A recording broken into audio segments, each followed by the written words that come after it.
Welcome, everyone, to the Indie Experience podcast.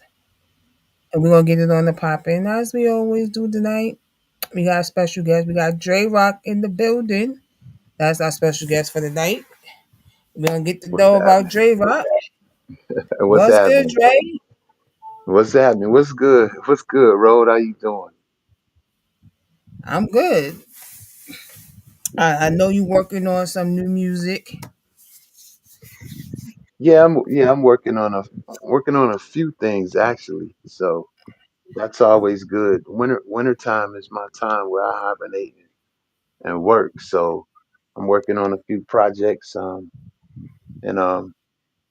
got a few things coming up, man. So I'm happy. I feel good. I feel charged. I feel creative, and I'm just ready to keep the boat flowing steady. So yeah, most definitely. We ain't really interview talk since radio days.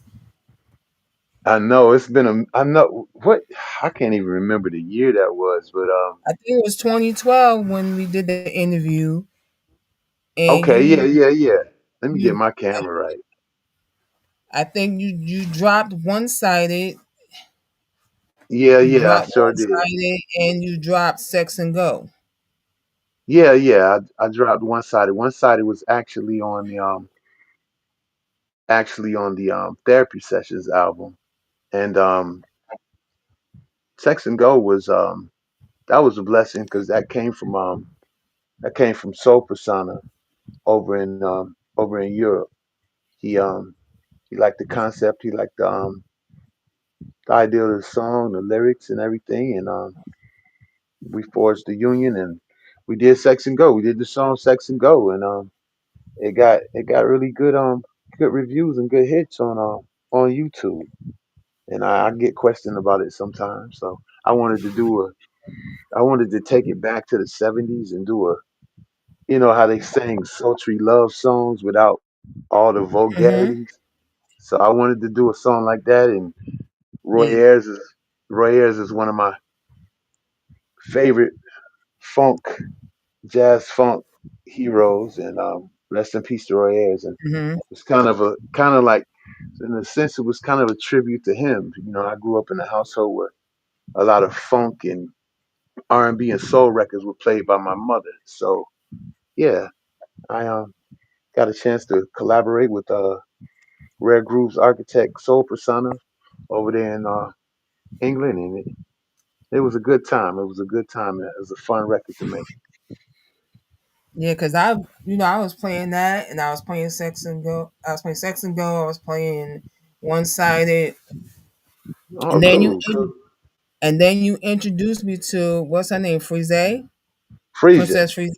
Yeah, yeah. Frisia and Soul Persona work together, and they make incredible music. So, Yeah, you you know, introduced me to her, and then she sent me her music, and I played her music like crazy.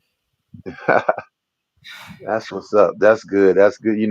It's always good to help other artists as well as help yourself. So I'm glad that I could get you some good solid music. And Frisia's an incredible artist. She's Because very talented. when I started playing her music, Six was like, "Who is that?" So what are you talking about? The song you just played. Who is that? Oh, I said Princess Frise. He was like, "I like that song." So Frisia. would do Yeah. whenever we do a show together, he would ask me to play the song, and I would play the song that he liked. Or if he tune in when I'm do solo, he would like play the song that I like, and I play the song. That's dope. That's dope. That's dope. Yep, I love playing her music. I love playing your music, and there's a lot of doing radio. A lot of artists whose music I love playing. Never played that hip hop. Your songs got played. If it was R&B and it fit the like, because I usually do R&B hip hop together. If it had that fit the vibe, it got played. Right, right.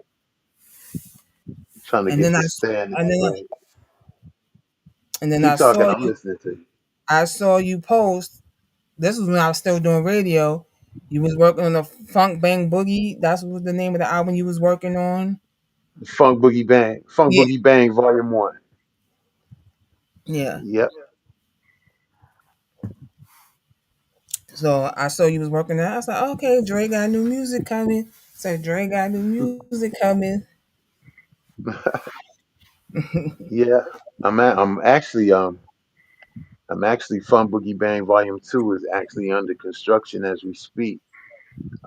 I'm actually working on three projects. So I'm working on Fun Boogie Bang Volume Two. I'm also working on a jazz funk project. Um, I don't want to reveal too much about it right now, but my inspiration and what inspired me to do it. I always was a fan of Guru from Gangstar. Rest in peace to Guru. And I love when Guru did the Jazzmatazz album. And I always said to myself, I said, you know what? Guru covered the jazz. I'm gonna cover the funk. So the project is gonna be called Funktastic Jazzmatic, and that's gonna drop in 2027, God willing. And So one more, and the other one, the third project. I'm not going to talk about it. I don't keep you guessing on that, but it's solidified. The A good friend of mine, we've been working on it behind the scenes. I like to work a year or two ahead, so things are falling together. I just get out the way, and that guy kind of give me the signal that, hey, okay, this is what you're supposed to be doing right now. So when I take that approach with the music, with my art, it just kind of flows. It kind of just flows. So I just lay back, just take my time. I don't rush.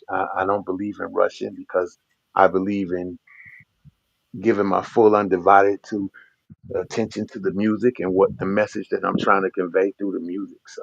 So far so good, bro. It's been good. It's been the creative juices are flowing, so I feel good about everything. that's great. That you that you working on all these projects is the way music is going now.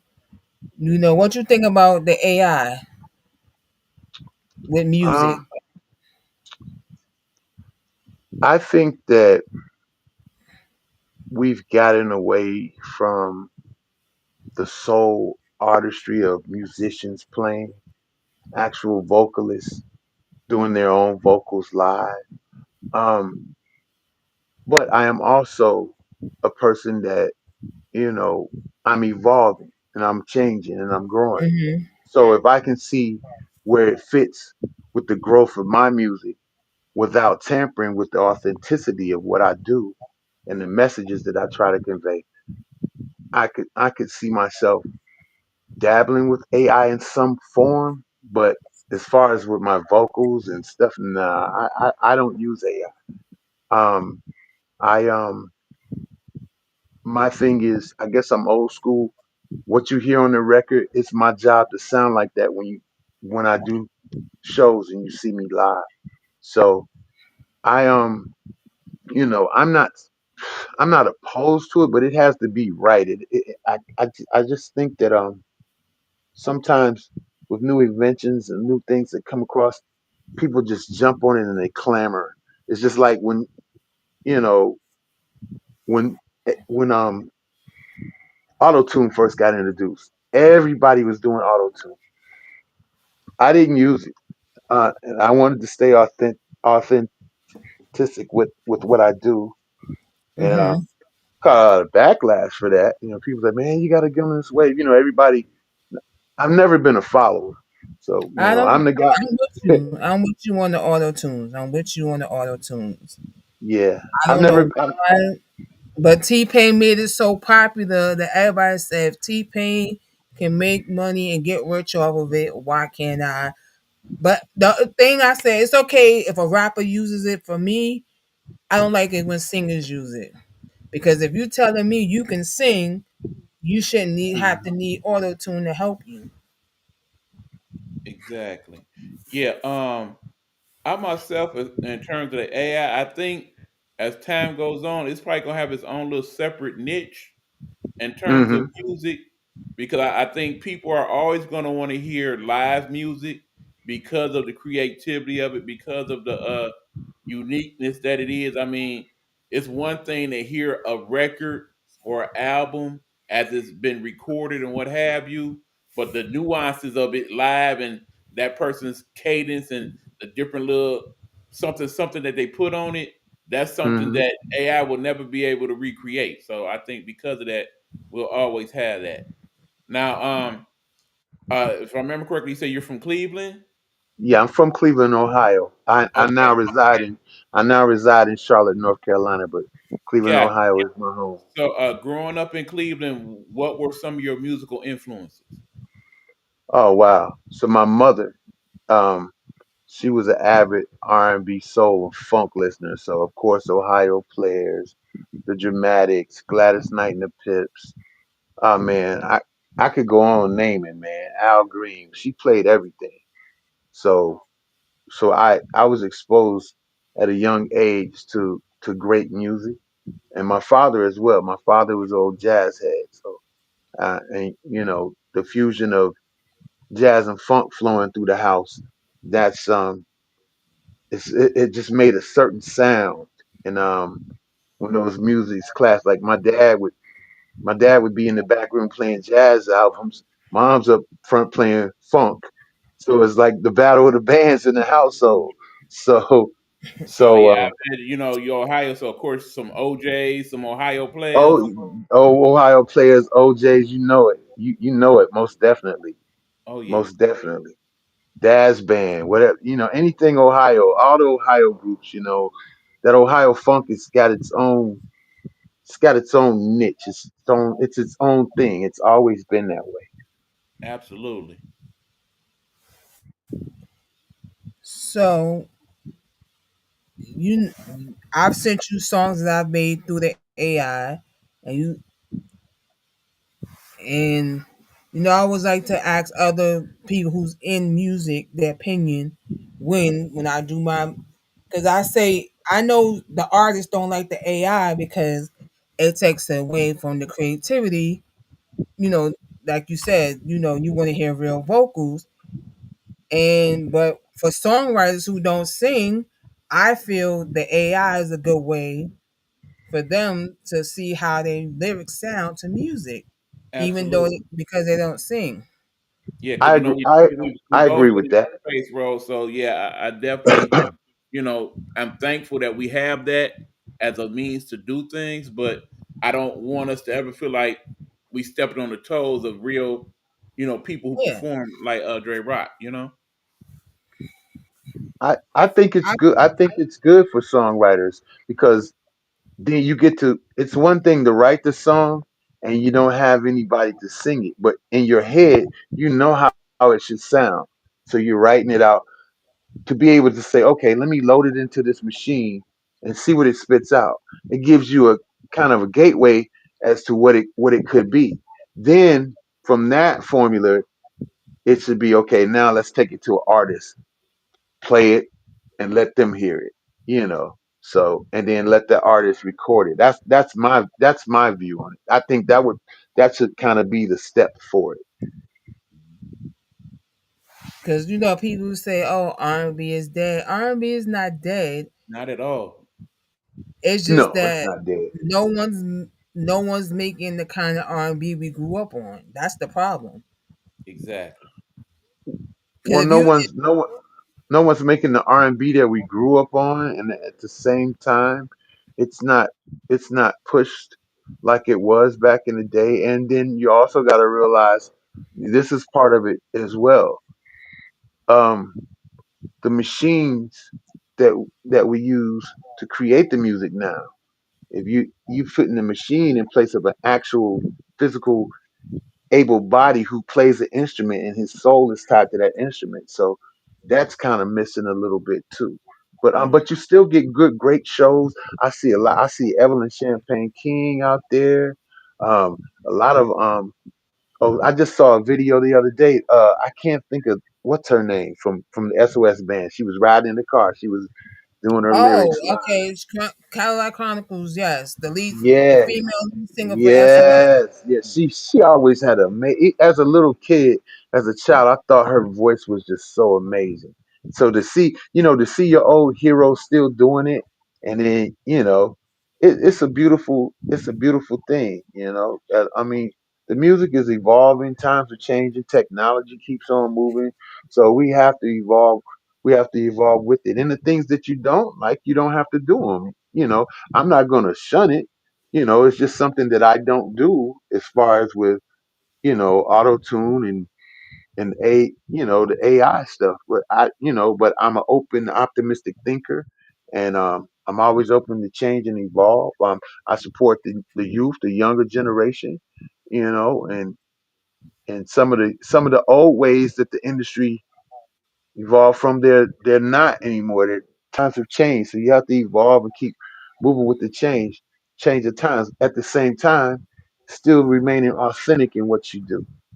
Yeah, because when you ask people what's their favorite genre, what's their favorite era of R&B, everybody always say the '90s, but no one's making music like that anymore.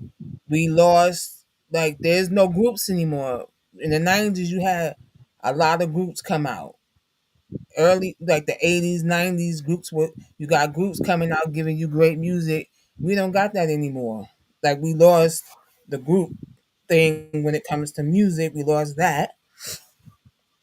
And if the groups are now coming back, but it's not like how like New Edition, they started out five, now it's six, but there was a big group. Now you got three people calling themselves a group, but when we know of as a group, it's more than three people calling themselves a group.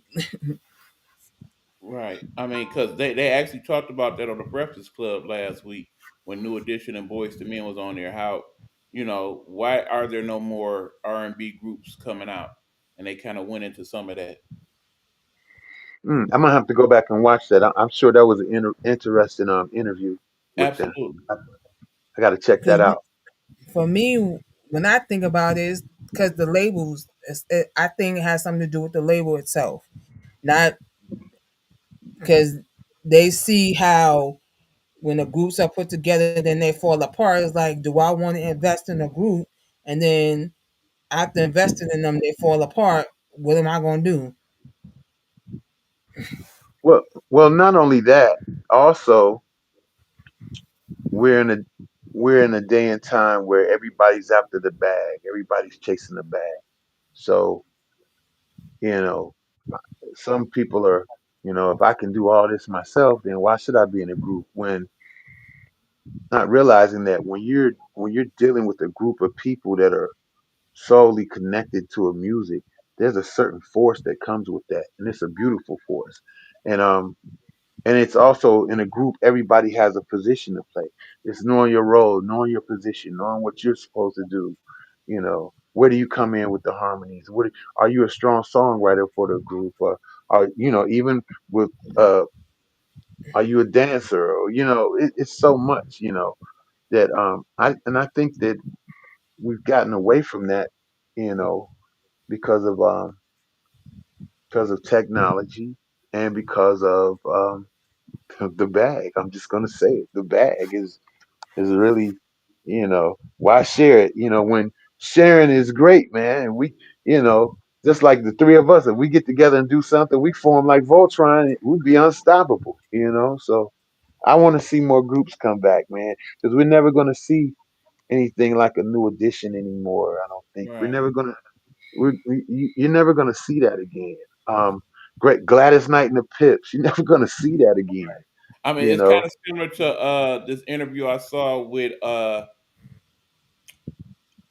give me a second, his name, DC Young Fly, and he was Uh huh. basically saying that he does not see in this day and age a space where they could create a movie like Harlem Nights, where all the great comedians came together and they put egos and big money and stuff aside just to make a great film.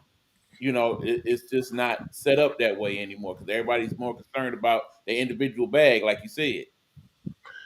You know what? You would hope that it could happen, Yeah, but Sometimes that's like I said, and I'll say it again. Everybody takes the highway. I go on the dirt road. I'll catch up with you later. I would do it. I would if I was a comedian. I would sacrifice, and I would even take some of my own money and to bring somebody on so we could do the project. Right. It's about making the sacrifices to make something great, and everything doesn't happen instantly. Some things just take time, man. And patience, perseverance, and time. So I would hope that they could do it, man. But but then again, we'll never see another Harlem Nights or Soul Men. Yeah. So now Soul Men is my movie with Bernie Mac and Samuel L. Jackson. Me and my Oh, wife, we watch that and we crack up every time we see it. So right. Or even the rap version. Who's the man? Remember that movie? yeah, yeah, I remember that. I remember that. The hip hop Yep, the honey. yep. I remember that. When you think of who's the man, we got classic hip hop. That's classic hip hop Yeah, that was in that movie. yeah. Absolutely. What hip hop artists today can fit in those shoes that us older generation could sit and say, you know what, I could watch this. That's what we have to think about. You got a point. Yeah, we just have to, you know what? We just have to find the happy medium to where, because I think that there's a disjuncture between the youth and the older heads, and Hmm. we got to be able to respect each other and respect what they're doing, and then they respect what we're doing, and then we put it together and fuse it just to see what happens. Like, yo, let's put this together. Let's try this like this and see what happens. And that's why you're in the lab. That's why you're in the studio and you're working and you're writing, because everything you do is not going to be dope. and but it takes you to make the mistake to say, "Oh, no, that was bad. Okay, let's go back to the drawing board. Let's work on this. Let's try this again." So, you know, it, it, the camaraderie with the music is kind of lacking. So that's why when I get around good people and then let alone find out that they're involved in music and we can have a dialogue and conversation. I like to build good relationships with people, man. So it's all about building the relation. If you build a relationship, the art will flow. Yeah, you're right. So we so busy talking, we Hmm. forgot the first segment of the show. No, I'm sorry, my bad. No, no, I no. gotta. It's not. It's not you. It's not you. This is a good thing, though. Absolutely. This is a good thing. So the first segment of the show is the playlist where we play the music. But this is a good thing because we letting you tell let the people get to know who you are by asking you these questions. No doubt, no doubt. Definitely. But we gonna get into one of your songs, and I wish I had I would love for E to hear Sex and Yo and One Sided. He never heard those, huh? I No, tell you what, if I you think I can't still put them, have it, but I gotta find it. Okay. yeah, So Well, when you do, please pass along. Like I said, from what I've heard thus far, yeah, I'm definitely feeling your music, bro. Definitely a good vibe. As thank, everybody else about to find out when we playing for 'em. thank you. I appreciate that. I appreciate you listening. Absolutely. so the first song we're gonna get into, and then you could tell us a little bit about the song, Okay. is Sacrifice. Yeah, sacrifice. That's track one off the Funk Boogie Bang Volume One project. So where was your mindset at creating that song? Anything that you want out of life and it's good, you're gonna have to sacrifice to get there. There's no easy roads, especially if it's something that's worth having and worth doing. You're gonna make sacrifices. There's gonna be struggles. You're gonna have to overcome obstacles to get to where you're trying to go. No one can really go where you're going except for God. So when you're dealing with people, and sometimes you can see a road, and and people will tell you, "Nah, don't do that." But in your soul and in your heart, if you feel it in your subconscious mind and it's talking to you, you got to follow that. At least see it out. That way, if I see it out, without listening to what somebody else told me, I only have myself to blame, and I can live with that. But when you listen to someone else, it's like you give them the control. So Sacrifice is a song about, just sacrificing to get to where you're trying to go. So if you ready, E, we would love to hear Sacrifice.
All right, y'all.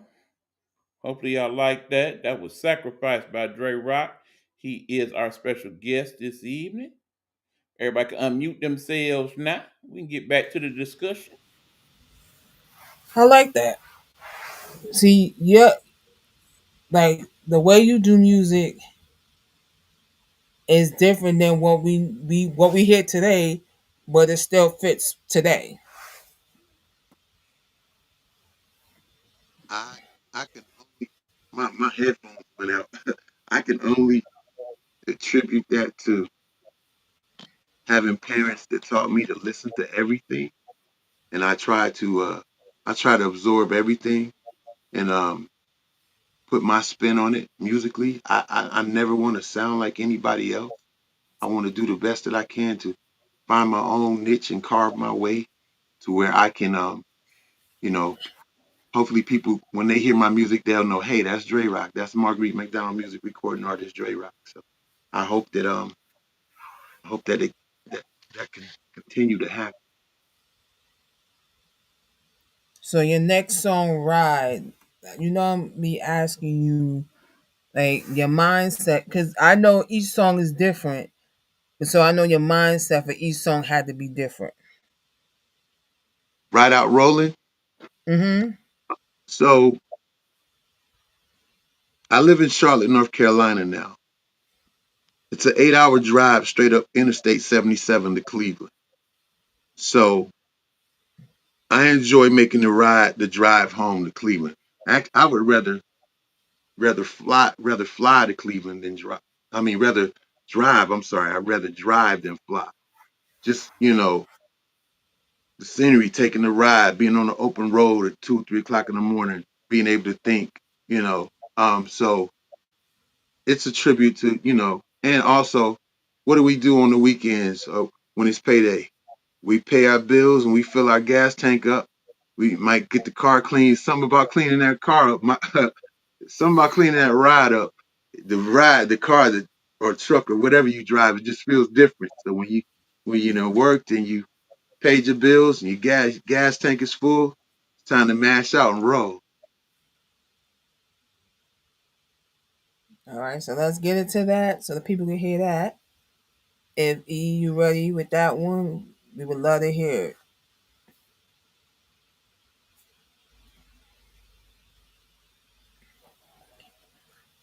Give me 1 minute, Rob. All right. Take, yeah, bro, my headphones went out on me. I don't know what happened. And I was like, I didn't want to click off. But it's all good. I can hear you. I still can hear you a little bit, so it's cool. Yeah, so your headphones went out, my camera went out. So you can't see me, but you can hear me. But you know what? We gonna wing it. We gonna rock. We gonna still bring it through. Yep. We gonna make it do what it do. All right, we ready? This is Ride Out Rolling by Dre'Rock on the Indie Experience, y'all.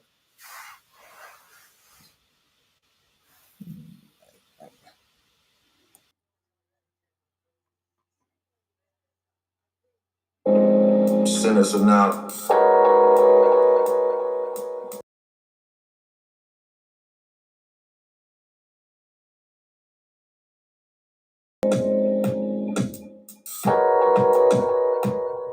Rolling, rolling.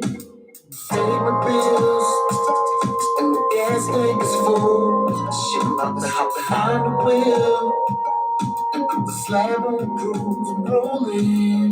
Pay my bills and the gas tank is full. Shit, I'm about to hop behind the wheel and put the slab on cruise and rolling. Right on the time is the unorthodox killer wide phone flow freaker, hammering these speakers. I stick a nail in the rail of the phone. We're riding the track, transcontinental to the outback. What type of flow is that? And how did you come up with that? Man, I don't know, I just do it. It oozes on the tracks. The grooves I use are certified funk bangers. Go ahead and cop you a lean in the glass house. Pay my bills and the gas tank is full. Shit, I'm about to hop behind the wheel and put the slab on cruise and rolling. Pay my bills and the gas tank is full. Shit, I'm about to hop behind the wheel and put the slab on cruise and rolling. Hit the gas, smash out. Midwest music, Pacific Northwest, East Coast, down south. Word of mouth got you talking about the fly old school guy who live by the code, the rules apply. Let's take the spaceship and fly to the funky land. No need for money, put away your bands. I got the remedy, everything's on me. You can ride for free, take a ride with me. Been in the corners, viewing life through the windshield. Every mile ahead brings forth new thrills. All points and destinations lined out through the Google map. My ETA is 3 more hours max. You can relax, kick your seat back, conversate while I ride. I can do it while I drive. We gliding out here all alone on this open road. The red sundress matches your open toes. You looking wonderful, beautiful, to my home state, I'm a operate. I hope you down to participate. Pay my bills, and my gas tank is full. Shit, about to hop behind the wheel and put the slab on cruise. I'm rolling, pay my bills, and my gas tank is full. Shit, I'm about to hop behind the wheel and put the slab on cruise. I'm rolling.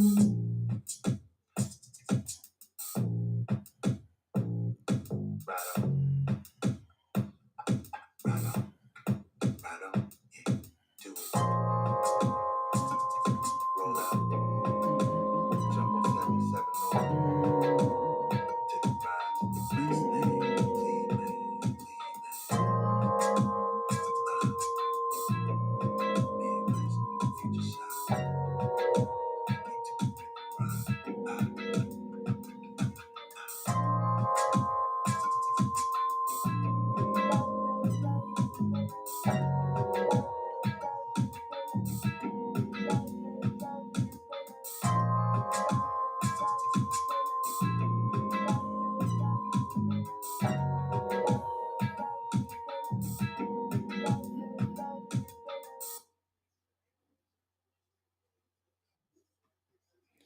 Ooh wee. Ooh wee. I like that. Thank you. I like Thank you. that. I appreciate you listening. Man, you familiar with Detroit, so you know we had these places here called Coney Island, right? Yeah, I've heard Dwelle talk about Coney Island Yeah, in so the if I song. was going to rename this song, I would call it Late Night Coney Run. Cause I could just see us playing that all the way to the Coney to get them chili cheese fries. Right in. Oh man, that's a good groove right there. Roll, you with us? Yeah, I had myself on mute. Okay, gotcha. Yeah, that's a good one. Yeah, that's a good, Thank you on the highway driving to your destination, Mhm. you coasting, that's a good vibe right there. Absolutely.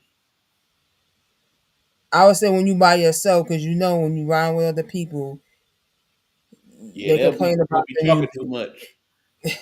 Like, be quiet now, chill. You feel bad. You know, you just pass a little some, like, just you. run it on Yeah, out.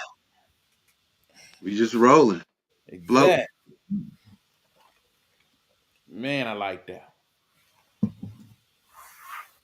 So what's the because you got Bone Thugs and Harmony out of Cleveland. Their sound is definitely different. Your sound is different. So what would you call the Cleveland sound or the Ohio sound? What would you call it? Well, Sue, man, it's so many. Listen, it's so many talented artists out of Cleveland. Um, shout out to my boys. I come from a crew of guys. Shout out to the Synchronized Beat Squad. That's Jazz Mart, Dom Synchro, and Rough Draft. We've been making music together since the '90s, mid '90s. Shout out to my man Stro Bolo too, Big Stro. I'm gonna have to send you some of Stro's music, and I'm gonna have to send you the Synchronauts work. Um, these were the guys that held me down in the '90s, and we're still friends to this day, and we still working and make music. So there's so many different sounds. For me, my sound is the funk boogie bang sound. So and that is a combination of being young as a kid, hearing music a certain way in my house, and saying when I got grown, I was going to capture that sound. And Yeah. so I've lived long enough to do that. But Cleveland is diverse. Um, one of my favorite artists out of Cleveland is a singer named Esther Fitz. She's incredible. Esther and uh what is her name? Ah, slipped my name. Um, Here's one. Angel Dust. Angel Dust. She's dope. There's a lot of artists out of Cleveland, and there's a culmination of there's a sound. I'm a fan of Stally's work. I like Stally. Anybody Ohio. and my man Stone the Butcher. He Stony Simpkins, Stone the Butcher. He's dope. So there's a lot of artists in Ohio and in Cleveland, you know, and everybody's kind of forging their way and doing what they do, man. So All I right, yeah. salute Shout to out to everybody. Queen Gemini checking into the show. Her show Rumble Time comes on before this one. Hey, Queen, what's going on? Yeah, hey Queen. Queen, she her show is all about wrestling. She's a diehard wrestling fan. Oh, okay, that's what's up. That's what's up. See me, I'm a diehard music. See, I'm diehard music. She diehard wrestling. So, There you go. Everybody got their niche. I love it. Yeah, we all got our thing. We all got our little our thing that we enjoy. Right. 'cause like you said, your sound comes from hearing what your mom played, what your dad played. You combine the two to create your sound. I'm the same way.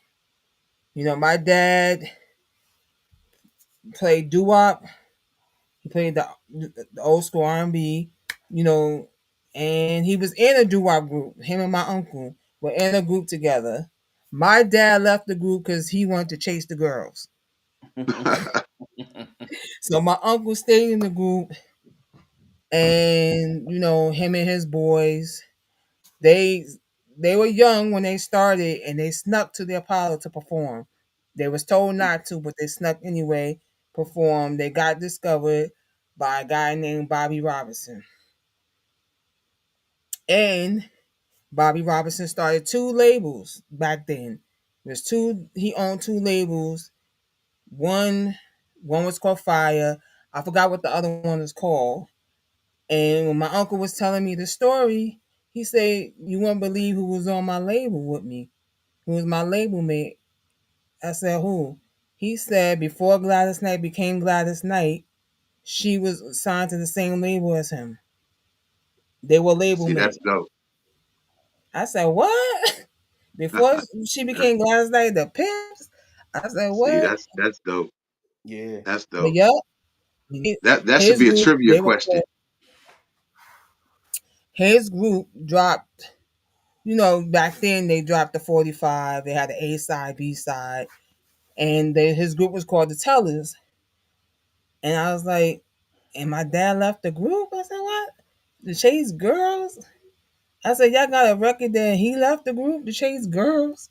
Like, so when he told me about the group, I went on the internet and I'm searching, and it came up. It was a site where you can buy, songs. No, you can't go to the record store and get it now. We ain't got no more record stores like we used to. But even if you went to a record store, you wouldn't be able to find it. These rare finds, and I found his song, the group's music, and I got it for him. Got it for him and my dad. He's like, "You found my music? You found my music?" I was like, "Yeah." And That's dope. Yeah. when I listened to it, I was like, this, the A side was Tears Fell from My Eyes. The B side was called Run to You. And I was like, and as I'm listening, I'm like, I wonder if this could be recreated for today. Like get somebody to sing the songs for today. But I was like, nobody sings doo-wop anymore. That's one genre you don't hear anymore. You do hear people, they harmonize and all that stuff, but you don't hear that doo-wop Excuse me. sound anymore. And I was like, this would be dope if this could be recreated, but for now, for it would still sound like doo wop, but it'd be like, Right. I guess you could say modern. And I was Yeah. like, That's that's that's funny that you said that. You know, your dad was in a doo-wop group because my uncle Bill told me that my mom was in a doo-wop group back in the day, and he actually told me that they were supposed to go to Detroit to try to cut a record, but my grandmother wouldn't let her go. So my uncle tells me, he told me, say, "Hey, you just getting a." My mother's nickname was Cookie, by the way. Nobody never really called her Marguerite. She was known by a nickname. But he told me, he said, "You just getting to do what Cookie, he said it's funny how things evolve. He said you just getting to live out what she didn't get to do." So yeah, man. So I feel you, and She she, I never think, told you? She never huh? told you? Your Say mother what now? never told you? She never My told you mother she didn't live long enough to we had that conversation. She died when I was 12, Oh, sorry to hear that. so she never mm-hmm. told me about her being in the group. It could have been that maybe it was the pain of not getting to do it. So maybe that was her way of pouring it into me. You know, spending all that time with little time we had together for 12 short years. A lot of that time was spent listening to music and vibing to music in the household. She played music every day, sometimes super loud all day. My father would be on the road. He was a truck driver. So it would be just me and mom at the house. So it's music, get the schoolwork done, and it was music. A lot of times I like being outside and enjoy playing with my friends and stuff, but I also like being inside. I know when mom's like when she's getting ready to start cleaning the house, and we had an old stereo system. She used to load the arm of that thing up with 45 stacked up and just play all day, man. Just great music. I can honestly say she probably would have been a heck of a DJ because I never heard her play a whack record. Me either. I've never heard my dad play a bad song. It's just that I didn't know who the artists were. Right. Well, she taught me to read the album cover. I was reading album covers when I was a little boy, so you know, and she would break down songs, and tell me, what they listen. Which was he's got a broken heart. She did him bad. So I Can, I attribute my songwriting to her teaching me how to break down songs and analyze it. With that, that's one of my things. I can be in a displaced mood or a bad mood, sit down and listen to some music or write a song, and I'm good. That's my therapy. And I'm blessed to have that. A lot of people don't have out outlet like that. Some people's outlet is drugs, alcohol, or whatever. But mine is mhm. music. Has always been music. Same for me. Same for me.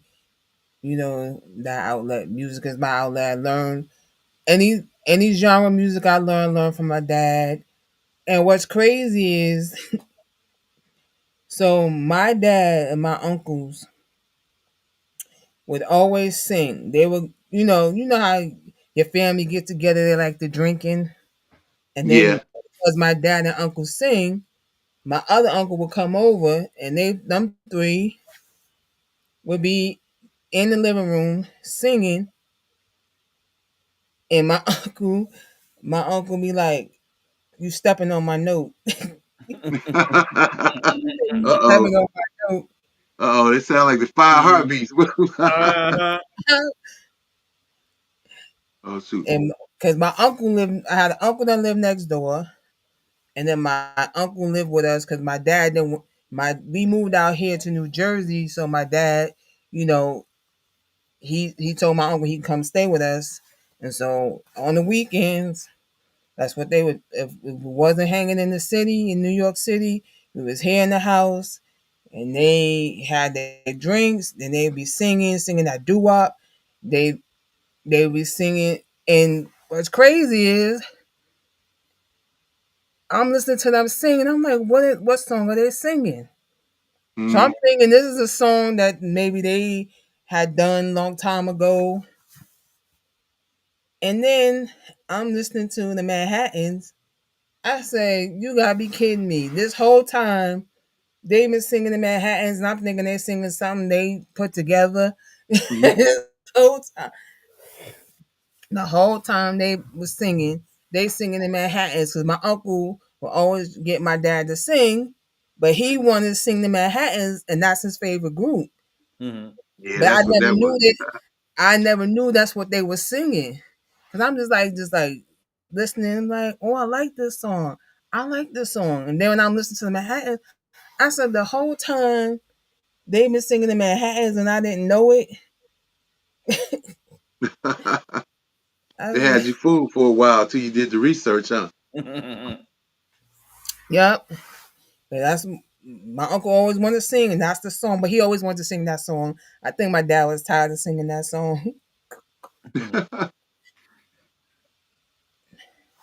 But his one that he would, besides the other Manhattan song he was singing, "Kiss and Say Goodbye," that was his song. Oh That yeah, was my his. dad liked that record. My dad liked, you know what? Your dad and my dad probably would have vibed good. My dad liked those heartbreak songs. He loved the Stylistics. That was one of his favorite groups. Yeah, my father, he was into Donny Hathaway, and Oh yeah. he used to tell us our uncle was Bill Withers. Oh yeah. You can't lose with either one of them, man. That's timeless. Oh yeah, All Yep. that music is timeless. absolutely. My uncle's favorites, well, "The Kiss and Say Goodbye" and "The Wish You Were Mine" by the Manhattans. Those are the only two songs my uncle would sing by the Manhattans. But I didn't know "Wish You Were Mine" was a Manhattan song because the way they would sing it. Mm. Hmm. Until I heard it, it was like, oh, that's what they've been singing. So that song became a favorite of mine. So I love to sing that song too. Because of them, I love to sing that song too. And that's cool that they put their own little spin on it. So it kind of made it that own. It was almost like they was when someone sings a cover tune. When you go out and hear somebody doing a cover tune, they put their own spin on it. So that's pretty cool that they were doing that, man. That's Yeah. cool. I'm sure it was a fun time in your household whenever they got together. Yes. Because it was at my house when my mom and my uncles would come by, or just me and my mom we would walk up the street. So my dad's brother lived up the street from us, and so he his wife and my mom, they were like best friends. So my aunt Doreen, and they would sit down, play their 45s. They would swap 45s. My mom would be like, Cookie, she may call. I got this record. I got a new record. Well, bring it on up here. Okay. She put her name on it. I'm gonna swap out. Let me take this record. Let me get that Johnny Taylor. They'd swap out and sit there and drink their vodka and orange juice and laugh and talk and play the songs, man.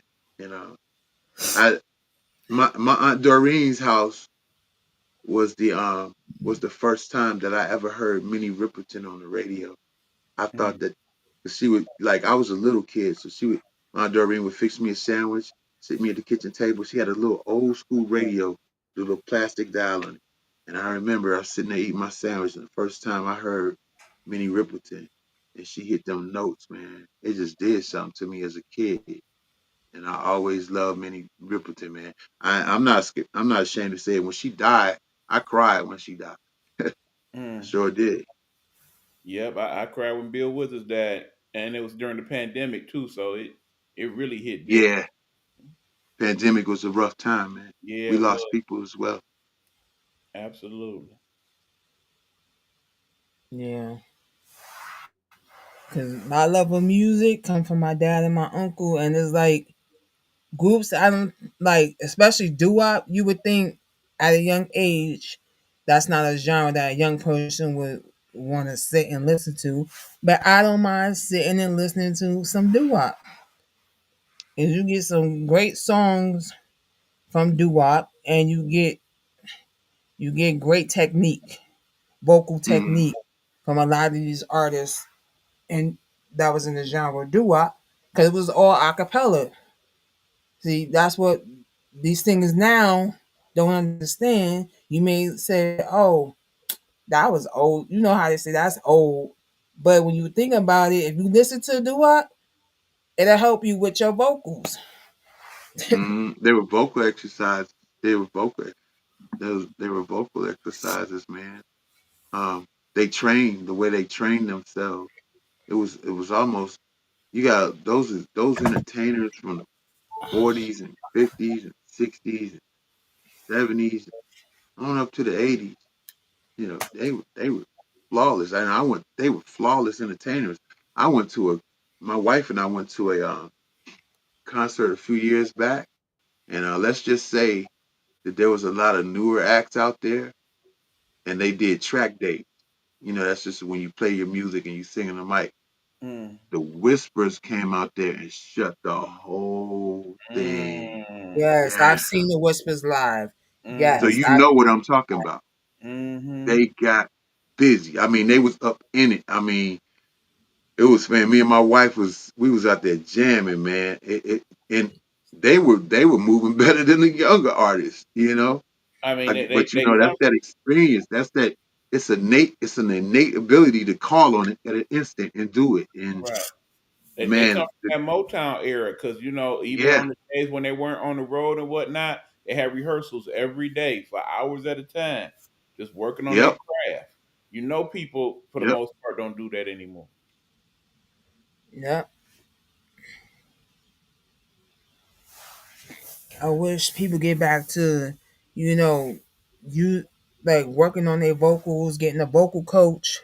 Hmm. Cause just cause you sound good on the record, don't mean you're gonna sound good live. Exactly. I still, And I feel like that's even more important now because that's how most artists are really getting their money by doing the concerts and so on. hmm you know something I still haven't grasped it yet.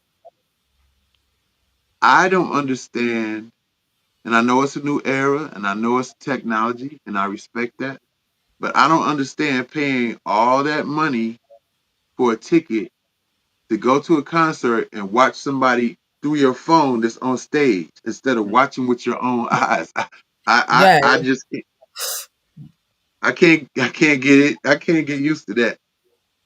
You know, I can see if you're using the light for the phone, like put your hands in the air and everybody's phone is lit and it's like a candle. But just to be at a concert and just have your phone up like this and you watching them and you're not watching what's happening on the stage, I don't understand that one.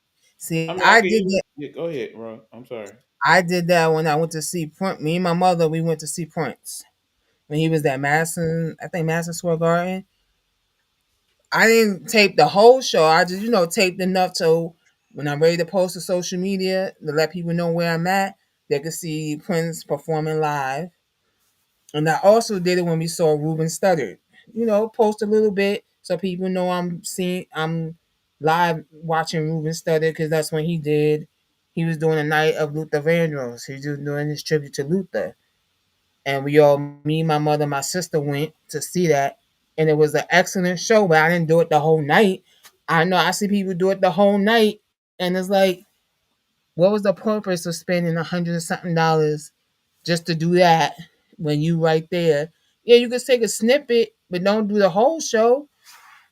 Yeah, I think, I think we're an age and time where everybody everything isn't a video moment.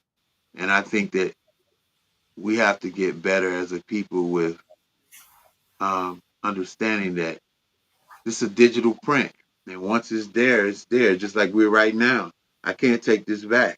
Once it's there, it's there. So how do you want to be how do you want to be seen and recognized? I think that we've also, everybody has a me complex. Look at me, look at me, look at me. I don't all my years of making music, I have one video and that's buried. I you know, I was in the studio at a time where if you were in the studio, you you had to really be doing something for somebody to even ask you or want to put some money into you to go into the studio. Now everybody has a home studio. I have a home studio, but it doesn't take away from, you know, the music. We when we went to the studio and I can attest to this, even my buddies back in Ohio, we try to record like we was never gonna get to record again.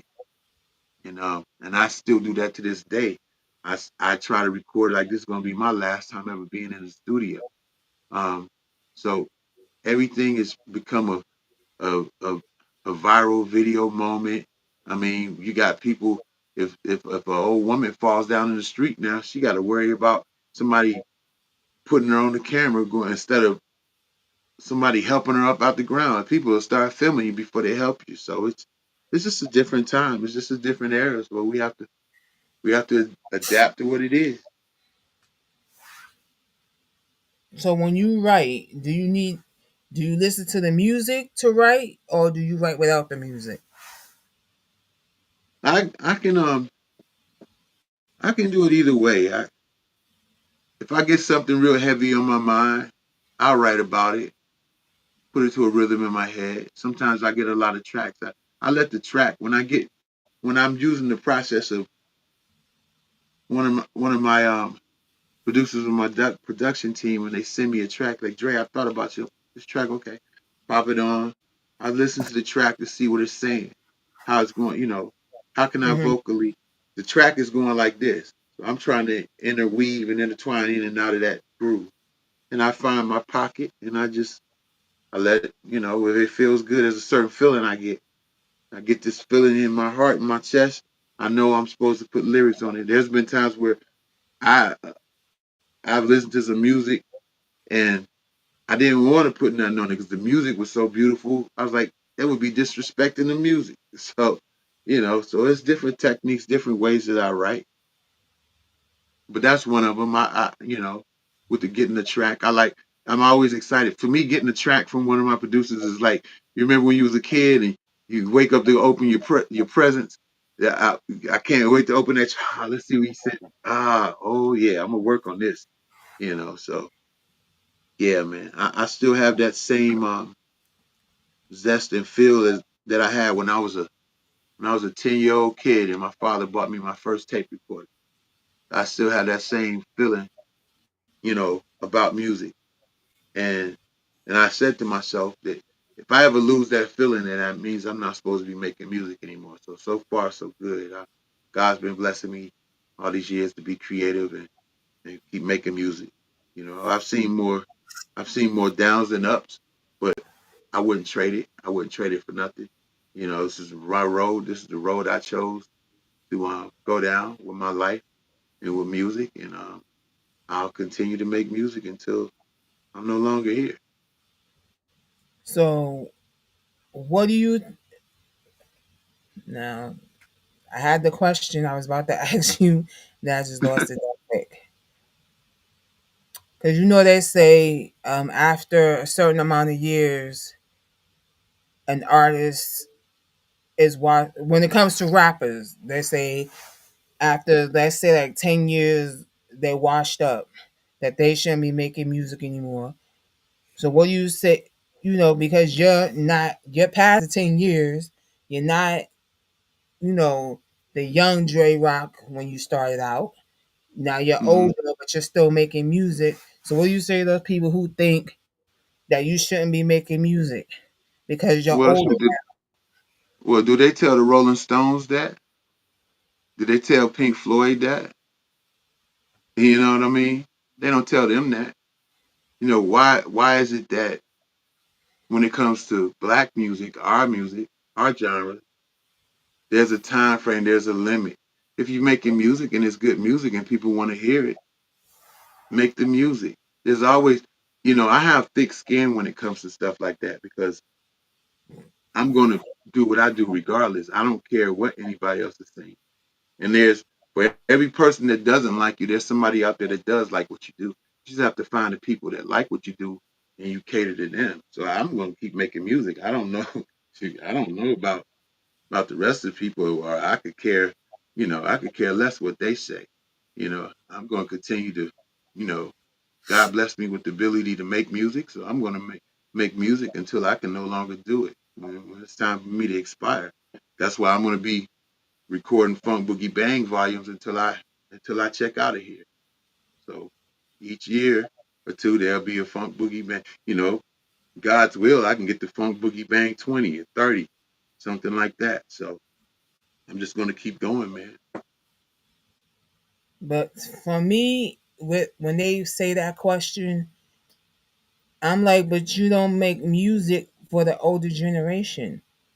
So to tell someone who's older they shouldn't be making music anymore because it's a young man's game, well, you got to think of the older generation. What are you doing for them? If a young man's game and you're a young man, where's the songs you making for the older generation? I think that they don't realize. I think that a lot of, not all of them. And I'm not going to be the guy that comes on here and bash my youth because I love my youth. I love the youngsters out there, the ones that they call me Uncle Dre, so it's cool. Uncle Dre rocks, it's cool. But I'll say this, that they don't real so some of them don't realize that you're not going to have that youth forever. One day you're going to be an old man if you live long enough. If God allows you the ability to live that long, so it's being able to see around the corner. And I think a lot of them can't see around the corner because but then it goes back to because with this technology and tablets, everything is now. Everybody wants everything now, and some things in life have to materialize. It takes time. The greatest thing that my father ever taught me was patience. So I have patience, and I take my time. That's one of the things he used to always tell me. He said, Andre, he said, it's an old quote. You may have heard it before. He used to say, only fools rush in where wise men dare trot. So I try to live by that. My dad's sayings and stuff. I lost him in 22. My father passed on New Year's 2022. But I've got a lifetime of memories with my dad, and he taught me a lot. And he gave me a lot of gems through my life. When I was young, of course, I was hard headed. I didn't listen all the time, and had to be taught lessons. And you know, when he needed to, got out of line. He got the belt, was switching with the work. you know, but I'm thankful for those times that I needed some straightening, as he would say. Need some straightening, son. I'm gonna give it to you. you know, uh, uh, yeah, man. I just think that the kids don't understand because they've got so much in the now in their face with technology that they don't understand that some things no matter how bad you want it to come quick, it's not. It's gonna take some time. You know, and I think once that they learn that, the maturation of some things that you know takes time to cultivate and build, I think it'll get better. So we're gonna get into Radius, your song Radius. Tell the people about what came about so for that radius, song. so radius is about that. If you got a significant other, sometimes when you don't even have to be up close on it. When they just get in the vicinity of where you at, you get the little jitters. It's like when you was a young boy or girl, and you would you might be in high school and you see your girlfriend walking down the hall, and you see her, you light up, or for the girls when they see their boyfriend, whenever you get in the vicinity of that person, it just do something to you. That magical flutter feeling. So you know, I still get that feeling when I see my wife. Sometimes, we you know, so it's kind of tribute to her, and just the just a funky jam to make the guys, kind of vibe with their lady, without it being a vulgar jam. It's a lot of vulgar, and I don't knock it. If that's what you do, that's cool. It's just not what I do, and I don't knock it. I respect all genres of music. I was taught to respect and pay attention to all genres of music. But for me, I like the funky little love jams. I remember the '80s little love jams and stuff. Um, Another great artist was Michael Henderson. I like Michael Henderson. He had the song "Geek You Up." We are here to geek you up. I used to love that joint. All his joints was bad. But yeah, Radius is you know, when just hanging out, when you hanging out with your significant other, you glad that you're in the vicinity, they're in the radius where y'all can communicate, and have a good time.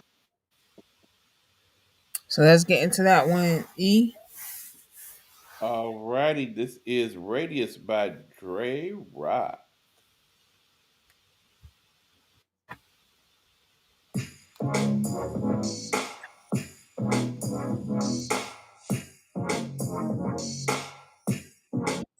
When I tell you I love you, that means you occupy a certain area in my heart.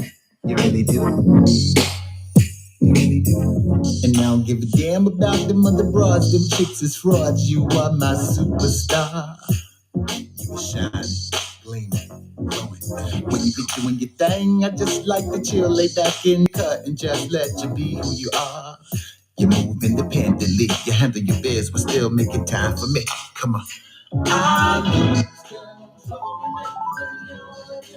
Yes, and I want you with me all the time, babe. You still love showing up, you're in my radius. And I want you with me all the time, babe. I still showing up, you're in my radius. And I want you with me all the time, babe. You still love showing up, you're in my radius. Want you with me all the time. Working hard trying to get your papers straight. So when you get off, let's plan a quarantine getaway.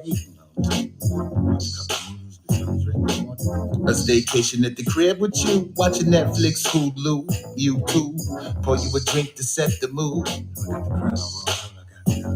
You can let your head down, ain't nobody but us around. You know I like the way you get down when you get down. I like the way you get down when you get down. Hey, it's safe with me. Speak easy, feel fancy free. Shake a little something, do your dance with me. Take your time and pick it up and drop it down. Cause you're so fine. I don't never you're in my radius. And I want you with me all the time. That you still love showing up you're in my radius. And I want you with me all the time. Do it, girl. You got me feeling so good right now. I want to get down and do my little funk dance. Can I do it? You want to see me do it? I said, girl, you got me feeling so good. I want to get down and do my little funk dance. Can I do it? You want to see me do it? But first, we gonna take it to Cleveland, Detroit, New York, LA, London, Chicago. We gonna take it to Cleveland, Detroit, New York, LA, London, Chicago. Can't forget about the CLT. Come on, ladies and ladies. Detroit, New York, LA, London, Chicago. We gon' take it to Cleveland, Detroit, New York, LA, London, Chicago. Echoes, what's happening? I'm still to live the motherfucker in my radius. And I want you with me all the time, babe. You still love showing up you're in my radius. And I want you with me all the time, babe. I'm still showing up you're in my radius. And I want you with me all the time, babe. You still love showing up you're in my radius. I want you with me all the time.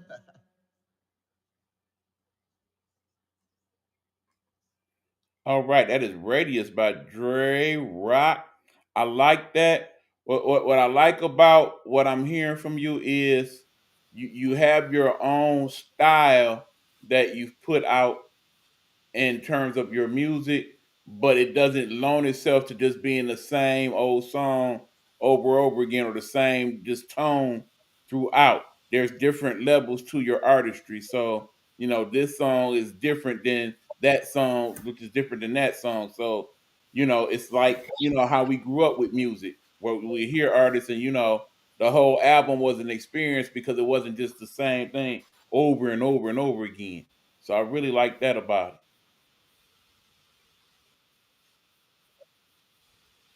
it. Yep. You play it for your wife often?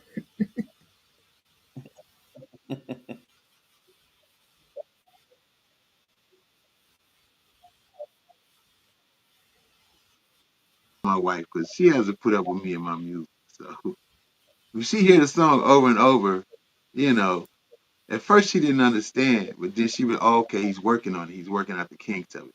But it can drive somebody batty. You hear a song, I might put a track on in here in my studio and just let it play all day. I might go out to the garage, in the kitchen, whatever, but the track is playing, and as it's playing, I'm formulating in my head, and I play my stuff back, not because I just want to sit up and listen to myself. I'm always listening again and again to see what could I've done better. How could I? Okay, okay. I hear a flaw here. Sometimes, nuances and flaws create a certain texture, but you have to, there's a thin line with it. And so I'm always listening to see what I could have done better on the song. How could I made it better? Okay, if I get a remix, let's see if we can, let's take this song. It has this feeling, but let's try to get a remix on it and give it a whole nother feeling than what that first feeling was, but still use some elements of the first feeling, if you understand what I'm saying. Mhm. Yeah. So yeah, she had to she had to put up with my music. It's so she gets it. You know, she gets it, and she just let me do my thing. I just try to you know I had to learn though. You know, we've been married for 24 years, almost 25 years, so I had to learn to balance my time with the music. I wasn't always good at that. You know, even when I was younger, I lost girlfriends because once I found out, oh, you can't deal with my music, you can't deal with me. I'm out. I don't care. I find you as how bad you are. Cute, whatever. I'm going to rehearse. I'm going to practice. So I've always had that stick to itness working with on my music, and I knew that I had to at least find somebody in my life if I was going to get married that could tolerate it. You know, so yeah. Because I guess you could say for women when you dating a musician, their music is the other woman. You know, that's funny you said that. Oh man, I had a funny story to tell. I don't even want to say it.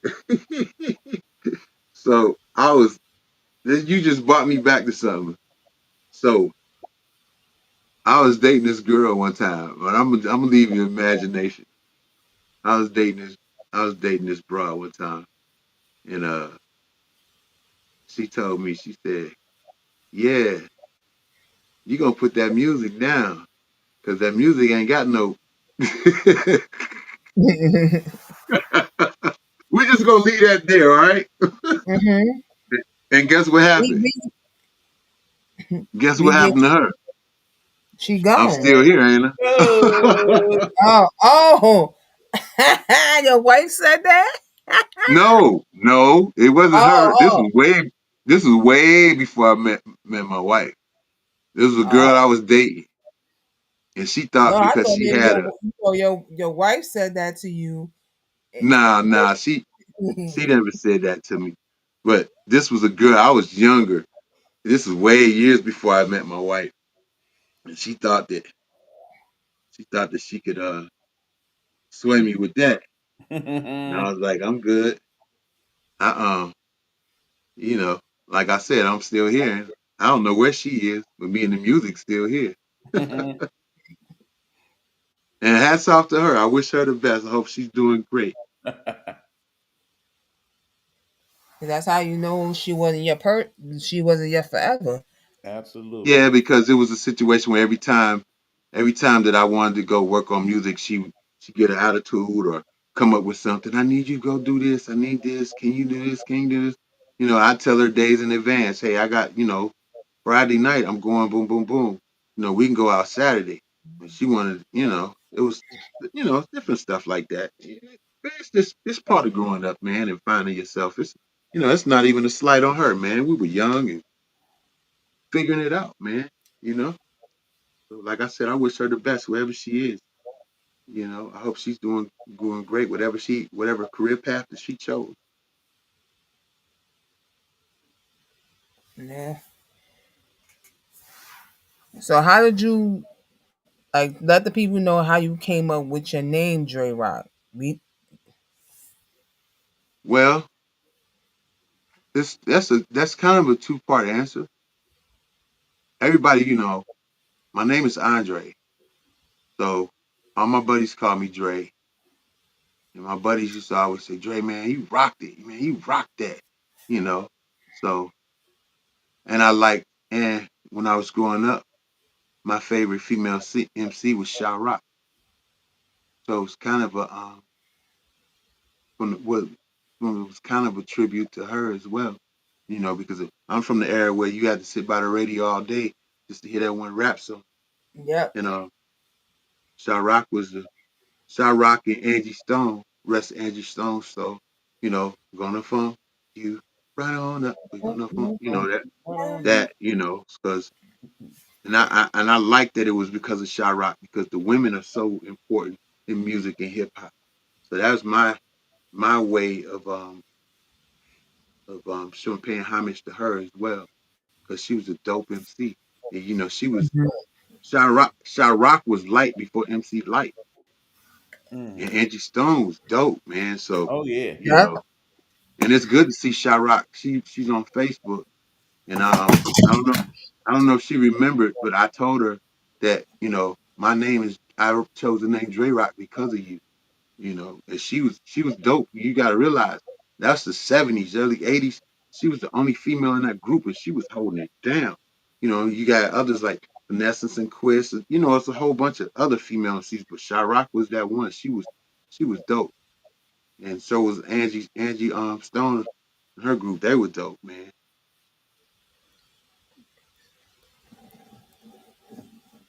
And that's to pay homage. It's good when you pay homage Yeah, because it feels good. It feels to know where it comes from. You know, it feels good to know. This is something. Music is a You can be isolated with the music, but at some point you've gotta connect and work with others. I love working with other people. I love doing features. You know, I love doing features on projects and stuff when I can. I do voiceover work as well. But so whenever you know, whenever I get the opportunity and people want me on their record, I feel like it's an honor and a privilege that because they could have chose anybody else, but it's that one little thing that I do that they like and they want that. So I make sure that it's not about me when I'm doing a feature. It's about the record. What can okay, this person wants me, what can I give to this record? I never liked songs that I can remember back in the day, MC would get on a song and just be rapidy rapping and it's the rhyme's not even about what the song's about. I didn't understand that. But it was dope and okay, that's cool. But I try to when I'm attacking the project with somebody and I'm doing a feature, I want to do my best to give them what they need and what they're looking for, what they felt, and what they hear in their head. It's kind of like the same thing with voiceovers. When you're doing voiceovers, you're hired to do a commercial. The client has certain thing in their sound that they want in their head that they want their commercial to sound like. It's up to you to figure out and tap into that. So I enjoy I enjoy featuring and then having other artists, feature on my stuff. Two of my favorite MCs aren't even, I have a lot of favorite MCs in the industry, but two of my favorite MCs are independent MCs. That's my boy Bolo, Astro Bolo, and my boy iRock Omega. That's that I got the chance to record with iRock and I, and both of them we always wanted to record it together, and then years later it finally happened.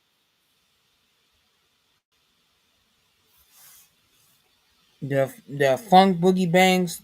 That song is. I know iRock is on that. Is Bolo on that one as well?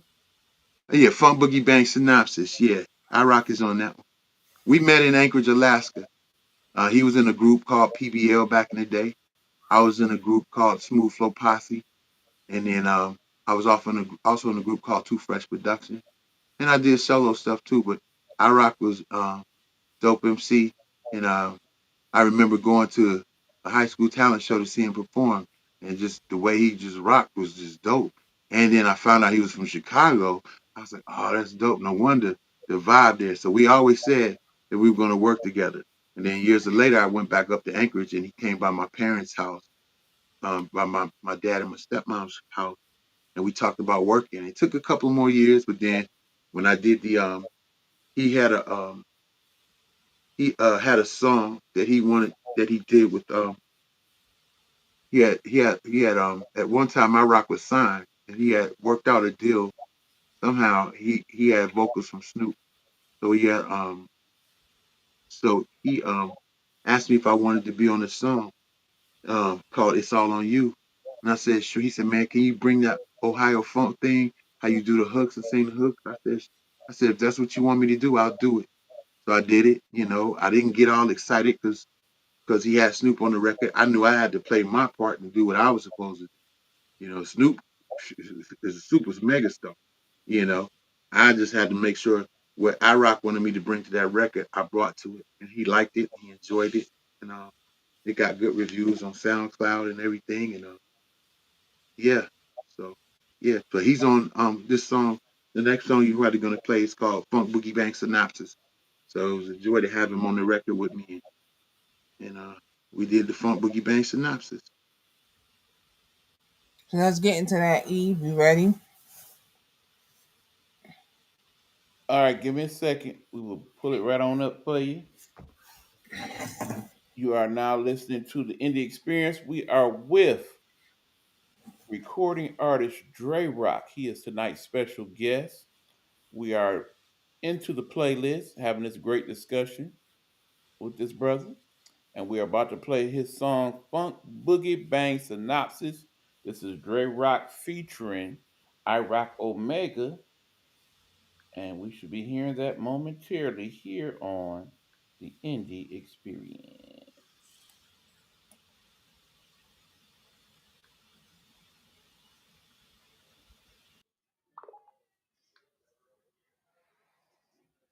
So while we wait for the song, what is the music scene like in Alaska?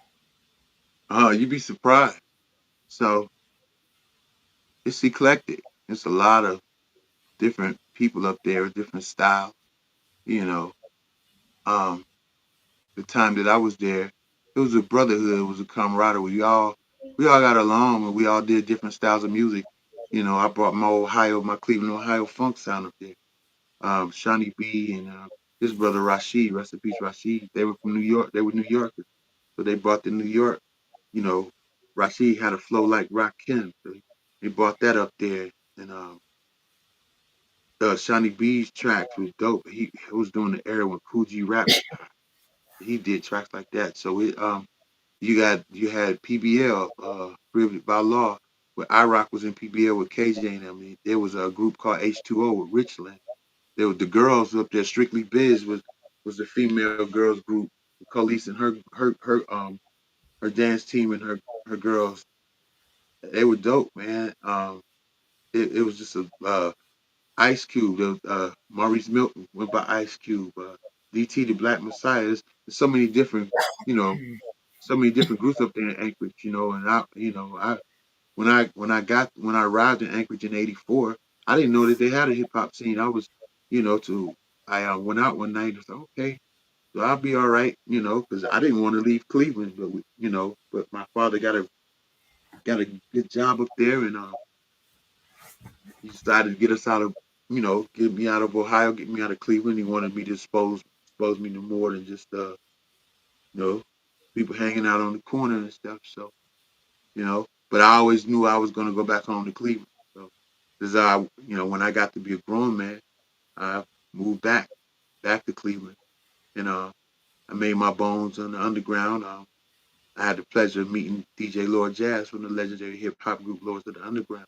He's one of my inspirations, and he I was at the Underground show, and he just walked up to me and said, "Hey man, you're dope. Don't stop doing what you're doing." So whenever I would have periods where things weren't going good with the music, I can always remember what Jazz told me, and I borrow from that. And to this day, I had the honor years later working with him, being on one of his Plain Dealer 2 projects. So um, most definitely, I'm actually on a song called Blackmail with Rest in Peace Young Noble and Planet Asia. So yeah, Well, just all to right, we are ready. This is Funk Boogie Bang Synopsis. Dre Rock featuring Rock Omega.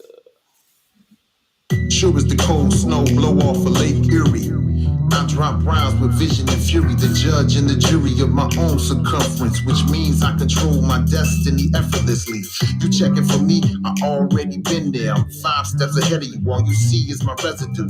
I'm telling you, I got the feel for this funk, and they ain't come to see you, cause it's me that they want. So methodically, I step up, speaking the mic, with the pure intentions of shedding some insight. A dim light eventually blows out, but I'm halogen. I'm back to do my thing and run this funk flow mal again. You wanna ride with me, just hop on in. I put it in gear and get the funk up out of here. In the 1500 Dodge Ram, I like to cruise. Turn up the sound, zone 7 is my muse. The programmers examine the way they get down and do my thing. And I ain't worried about the next man, I'm in my own lane. My mama taught me a long time ago to just get down and do my thing.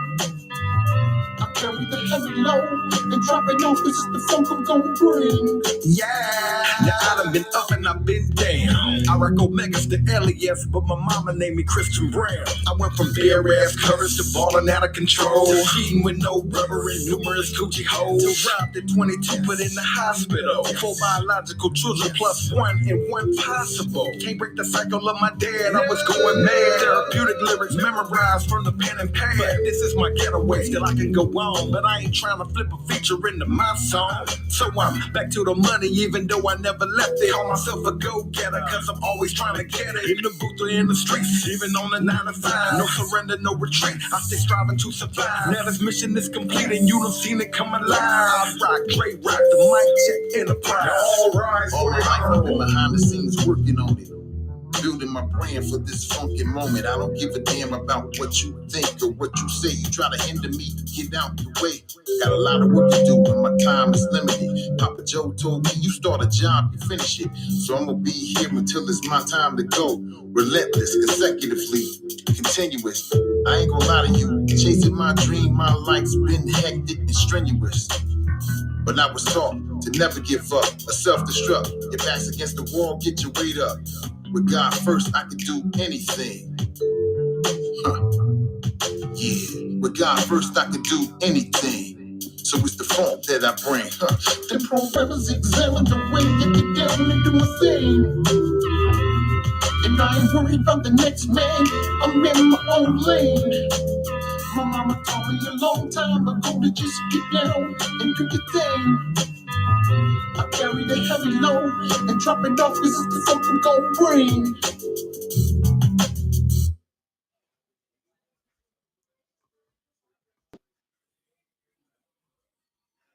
All right, that was Funk Boogie Bang Synopsis.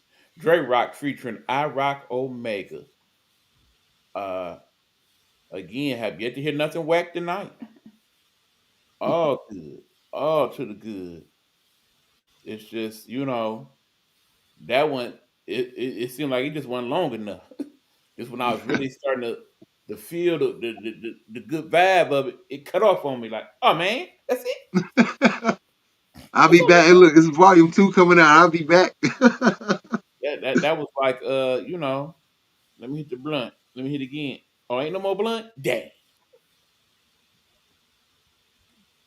Oh, and one more thing too. I gotta make sure that I shout out my man, Timothy Witcher. Y'all don't know.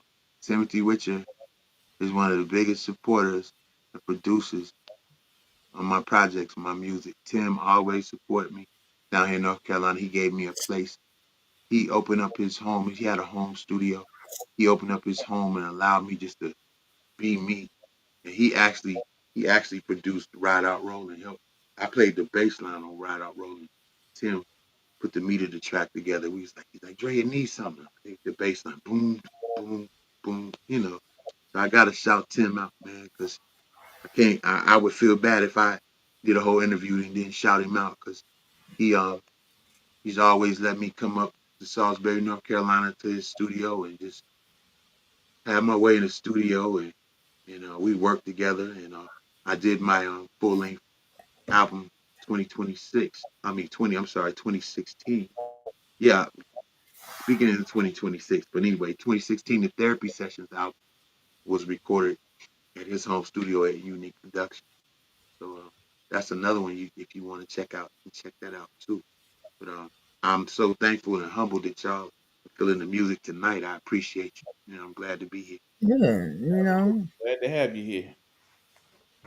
me, I miss doing the radio thing. So all the good artists that I was playing, you know, I can, now, doing the podcast, I could bring them up. People get to know about them, get to hear that great music. But when you out of doing radio, you can't play. I can't play like I used to where I just let it ride and people hear it, and if I like it, I play it again. When I debut, I play it in the beginning. It's the first song of the night, and then when it get towards the end of the show, I play it again, so they get to hear what was debuted and who the artist is. But now that I'm out of radio, I don't Well, you get to know do what? that anymore. But with the podcast, I get to do that with the playlist. I get to Yeah, give them all your music. They get to hear different versions of you. You know, they it's get just to a know different about. presentation of the music. That's all. You know what? We get comfortable. I'm guilty of it too. We all get we were all feeling like Blog Talk was gonna be around forever. Like, I think Blog Talk was making smoking and making some noise and maybe AM FM radio, the powers that be, like, "Yeah, we gotta stop this because everybody Blog Talk was the way to go." So, but you know Yeah, what? You know what? And it felt like a bad time for you, Road. But I tell you what, my dad used to always say, "Son, something good sometimes can come from something bad." So it was a bad spot for you, but look at you now. You up rolling. You got your producer with you. I mean, y'all vibing. This is a comfortable place to be. I like being here with y'all. I want to come back again. Can we do it again tomorrow? yeah. Well, he ain't available on Wednesdays because he does the sports show with the other his co-host Hugh Lee, and they straight sports talk on Uh, Wednesdays. no, actually, Spray Sports Talk is Coach V's show on No, Fridays. no, I'm saying that y'all talk straight Yeah, sports. gotcha. But yeah, I'm just Usual letting him know Sports that. Section is our show on Wednesday, 9 o'clock. Tomorrow we'll be talking about the usual NFL stuff, the trade deadline, but also we'll get into a preview of men's and women's college basketball as well. That's what's up. That's good. Hey, there's a college basketball player. I don't know if you heard of it, E. This girl handles Kilomi McMillan. Formerly, she played for Rutgers. Now she's She over there she at Penn played for State. Rutgers. Who that girl? Man, Yeah, I'm very familiar with McCombie Miller. Yeah, apparently there was some issue with her and the coach, and she went ahead and hit the transfer portal. She's over there at Penn State right now. I'm very looking forward to seeing what she's gonna get done. yeah. I pray that she stays healthy. I pray Absolutely, that she's coachable.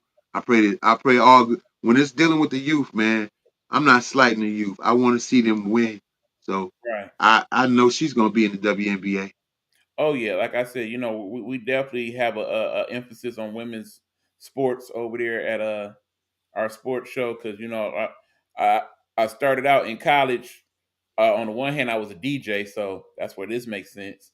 But also, I was a sports reporter for the school That's what's up. newspaper, and my beat was women's basketball. So I began to develop a love for it even then. That's what's up, man. I That's gotta check her yeah, out. man. We got to show love to the ladies, man. Most definitely. Absolutely. And shout out to Asia for winning.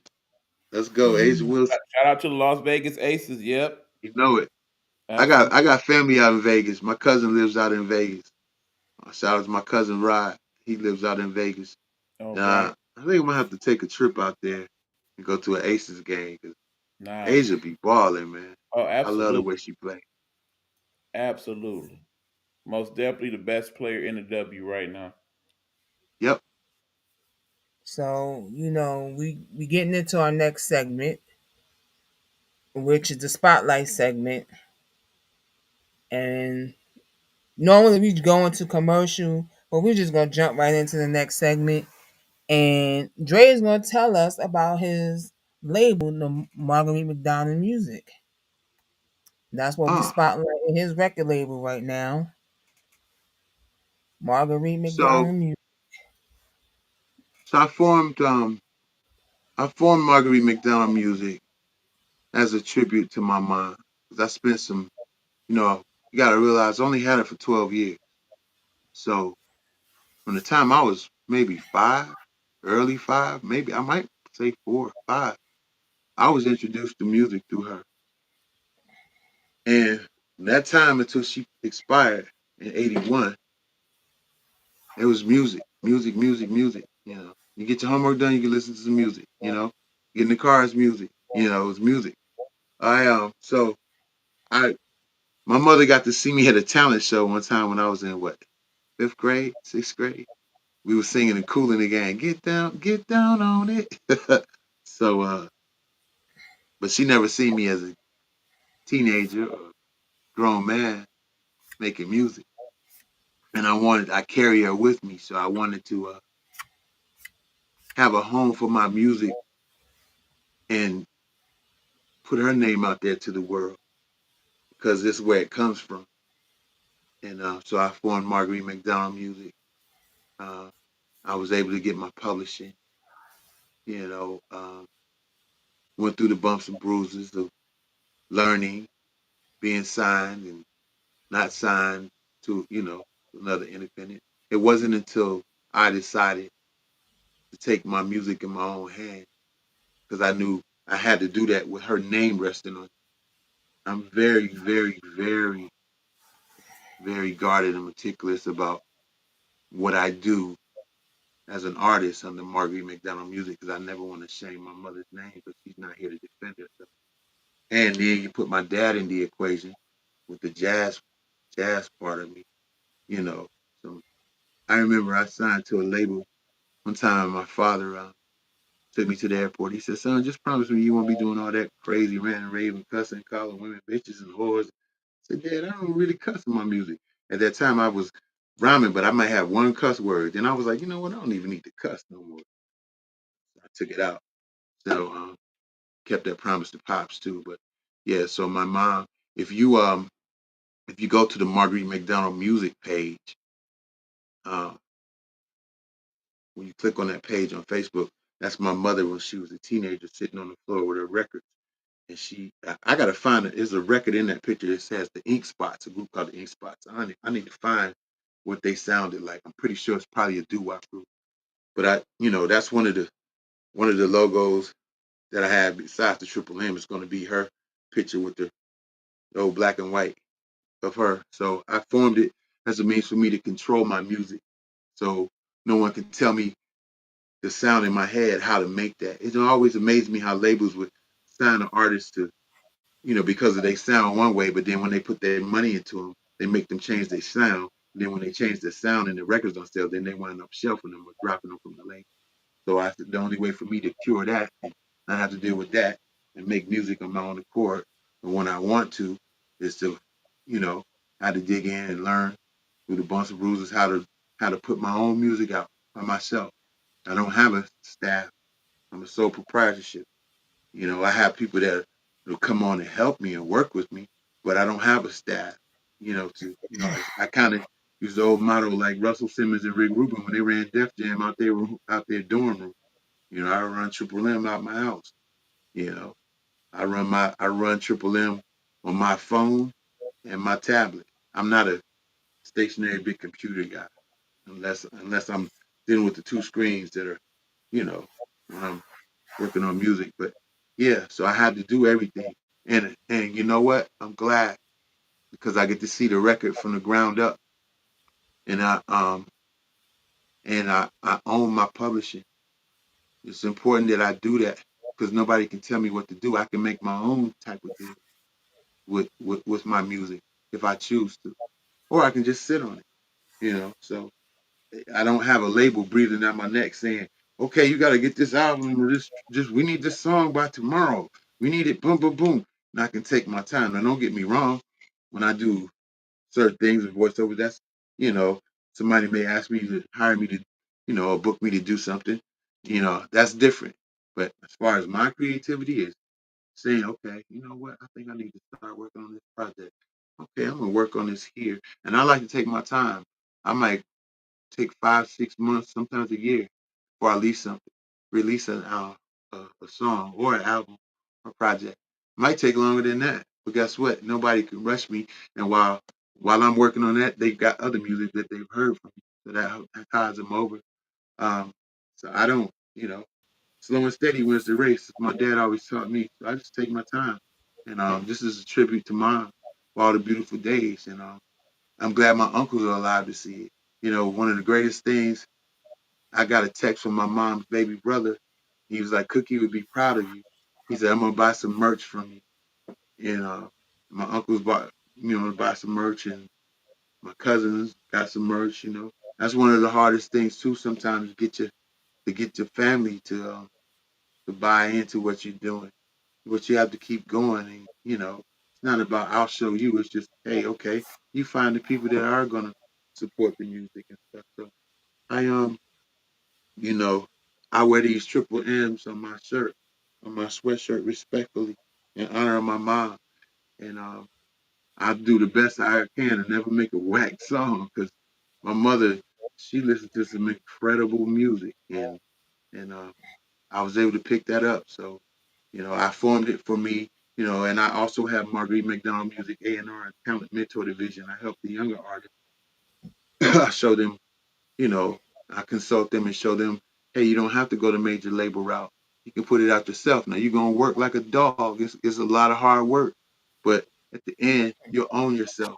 And nobody can tell you what you do with your music. Should you choose to go to a label, that's fine. I don't deal with their contracts and stuff like that. I try to show them, hey, this is, hey Dre, I want to put my music out like you did. Okay, well, let me show you. I walk them through. I give them, information, and because that's something that we don't do as black men and women. We got to get better and break this crab mentality and share information with each other, because that's how we grow as a community. So if anything I have, I'm the type of guy, if I know it and it's going to help somebody, I'm gonna tell it. I'm gonna give it to you. Hey man, boom, boom, boom. I did this. It might not work that same way as I did it, but here's the information. At least give the person the information. So, and I have fun doing that, helping. I have a roster of artists that I help behind the scenes. I like being behind the scenes. I don't need the spotlight. I just let the music speak for itself. And occasionally, when I do step out and do a show, it's fun. I still love it. I still have that same feeling. But I like being behind the scenes. I like helping people, man, if I can. I absolutely can relate to that. I mean, basically, you run your situation out of your household. I run my Nighthawk network, my network of podcasters out of my household. So you may see the nice little background here in the back, but behind the Yeah, scenes, we just chilling over here by the dining room. So I feel it's you. it's nice, nice. Well, as you can see, this room is orange, and you know why it's orange. So Mhm. Yep, I you just got can't see everything. This is Brown's memorabilia. right. This is the music side of the room. All that. And there, got boards over there, my boards and stuff. Okay. Well, yeah, When we, I'm we, we working. did hunt you down here on the YouTube.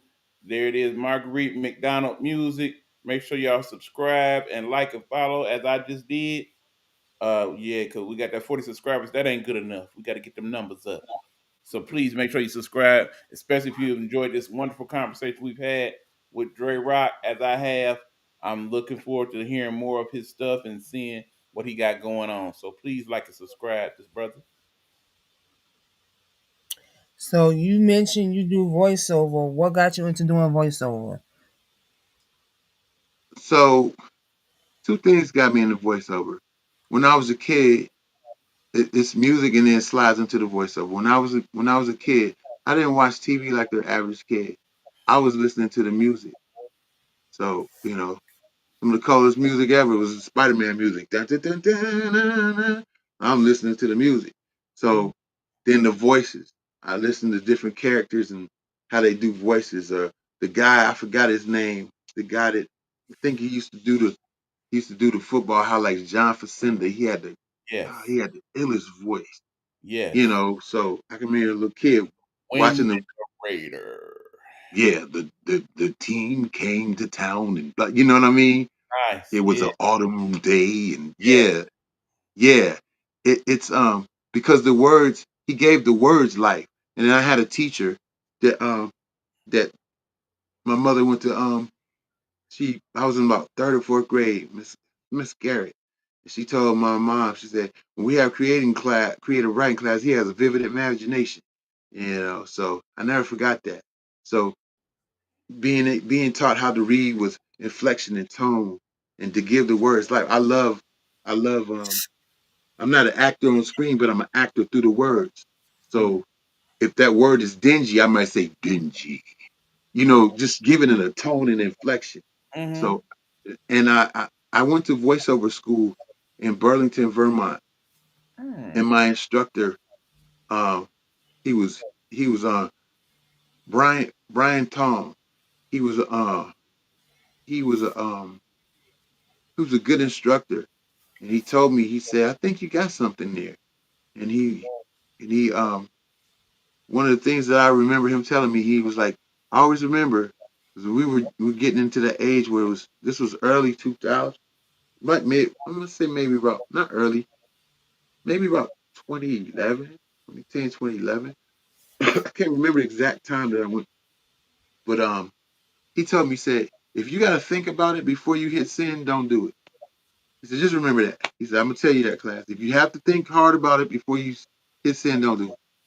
So I remember that, and then I did my voiceovers, and he um he thought that I had a good voice, and then also John Cosby here in Charlotte at Ground Crew Sound.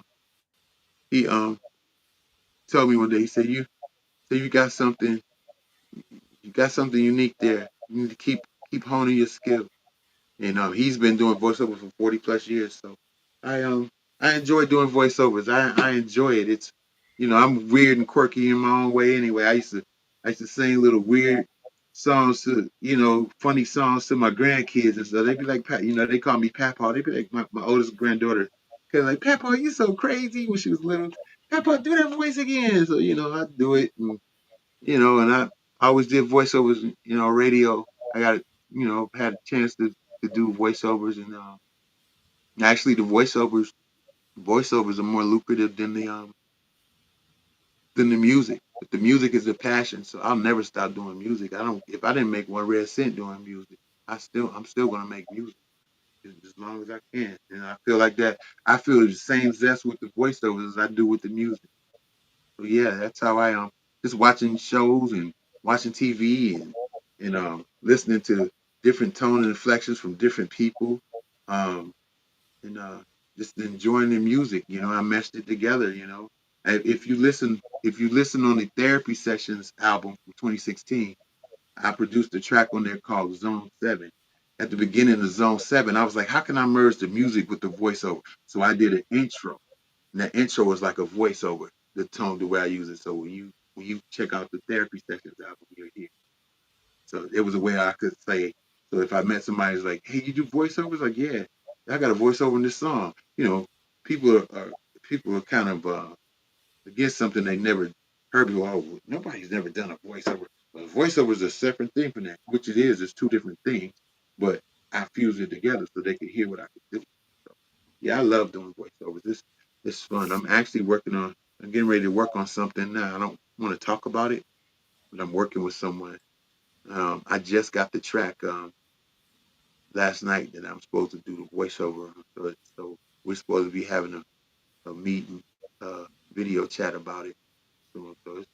So you'll hear me. It's one of those things, and I like voiceovers because I don't have to be on camera. I don't have to be, I can just do it and just, you know, they're like, who's that? Oh, that's the guy Dre'Rock, rocking voiceovers from Dre'Rock.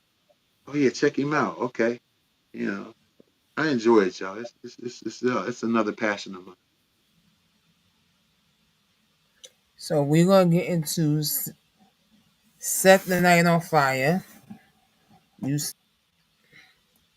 Okay, Set the Night on Fire is the first release from the Funk Boogie Bang Volume 2 project that's coming in 2026. So Set the So Night on Fire is basically, you know how it is. You're getting amped, you ready to go. When you were younger, you ready to go hang out with your peoples. Oh yeah, we're gonna get it in tonight. We're gonna have a ball, you know.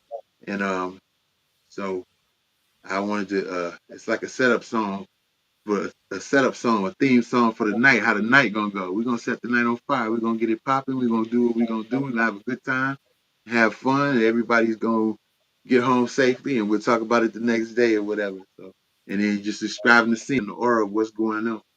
So set the night on fire. so here we go. Let's see.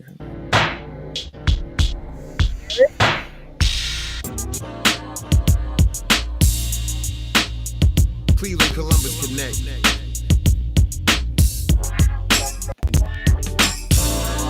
Hey yo, it is what it is. I'm about to heat it up, light up the night like a glow stick. Of course I wrote this nocturnal music for my people who be rolling. On point like Chris Paul. We don't slip crystal, we sneak a flask in the bar. We get it in like a packed house. Dudes be hating cause they girls want us to beat they back out. But I ain't even shiesty like that. I'm a real cool cat. I just came to relax and sip my drink while the DJ take me away. Wait, wait, wait, wait, wait.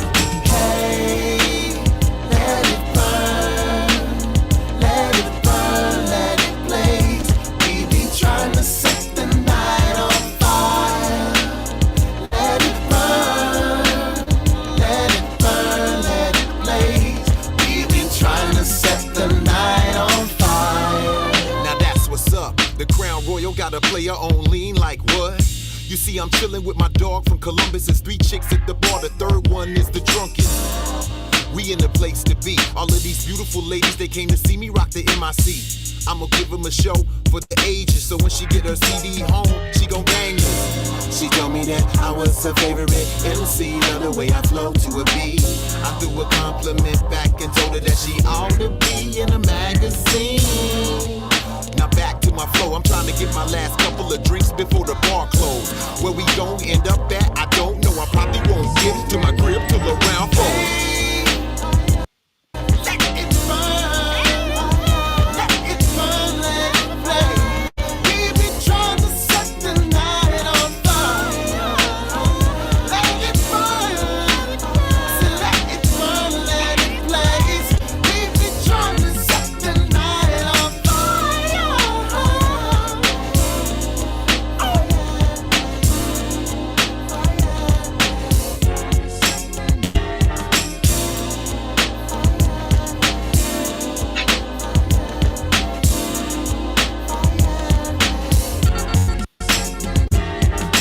Alright, give me another one.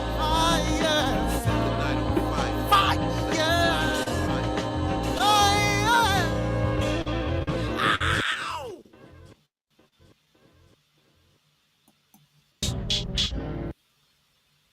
Have to play it again. That's a repeatable. That's a repeatable. That's what I call when I listen to a song and I know I'm gonna play it over and over. I call it a repeatable. That's a repeatable. Shout out to Ali of R&B. That's Ali of R&B singing background vocals for me. He's an incredible artist. He's worked in the industry. He's from Columbus, Ohio, and he moved down here to Charlotte. A friend of mine from Alaska told me about him because she lived in Columbus, and she said, "Hey, can you look out for him? This is my friend Dre." I was like, "Sure." And me and him met, and the day we met, we went to the studio and knocked out "Set the Night on Fire." And Set the Night on Fire is produced by Dom Synchro of the Synchronized Beat Squad from Cleveland, Ohio. So yeah, so that's an all Ohio track. You know, we got Ali from Columbus, me and Dom from Cleveland, and Dom did the track. So yeah, man. I couldn't have done it without them. And I'm glad that I had those brothers and we worked together, musically. So like I said, it's all about coming together, man, for a common cause. It's work to try to make some good music that people can vibrate and resonate to.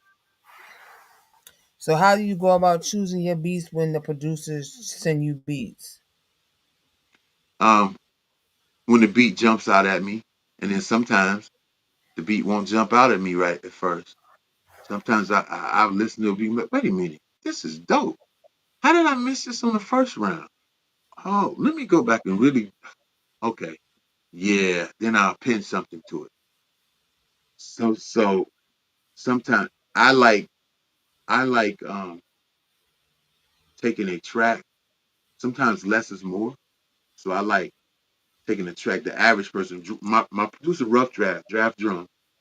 He always tell me, he said, Dre, I send you beats, and every beat that I think you gonna rock, you do something different, man. And when he told me that, I said, you know what, I need to pray I always can do that. Because people have in their mind what they think you should be on, but then when you do something different, it's like, oh, it opens their eye. He's like, man, I didn't think you was gonna feel, I didn't think you was gonna gonna rock to that one, bro. So I just, I like, and I try to pick different stuff, man. I test myself and I challenge myself to keep going further, push the envelope on yourself, you know. Uh, Not getting too crazy because too crazy is what is he doing? But pushing it to know, okay, there's a certain thing, as I've gotten older, there's a certain thing that I do, and I know that I have to do that, and I have to make sure that I stay within the realms of the pocket of my funk boogie bang sound. I can create the sound, and I have other producers that can make it. They may not know they're making it, but I know what it is when I hear it. So I'm thankful to have that, you know, and yeah, that's how I pick, man. And if it feels good, and I rock to it. I love house music as well, so I love so many genres of music. So, you might hear me. That's why I say Marguerite McDonald music recording artist, 'cause I don't want to be in a box, because I can do a multitude of things. Yeah, That's good. Cause no artist should be put in the box. If you feel you want to do country song one day, go ahead and do a country song. This is why I exactly. tell. 'Cause I'm just like you, telling artists stay independent because you get to pick what you want to put out. Even okay, your first song is an R&B song, okay, and then next one's a pop song. It's good music. People just want Hmm. to hear good music. They Don't just want to worry hear good about music. what genre your song lays under. Just give them good music, and they will keep listening to it and keep listening to it. You know, a lot of now, artists don't want to be in that box, and it's like the label's like, nah, stay R&B, but I'm more than R&B. I'm more Hmm. than pop. I'm more than country. I'm more than hip hop. And being independent lets you be who you want to be. And I like that about you. You don't put yourself in the box. You don't let no one put you in the box. You just do you.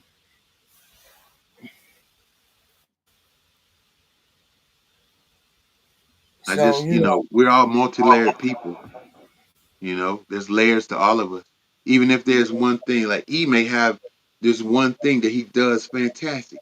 He might be the greatest sportscaster in the world. But when E's not on that camera or whatever, at home he's got something else that he likes to do. He might like to paint.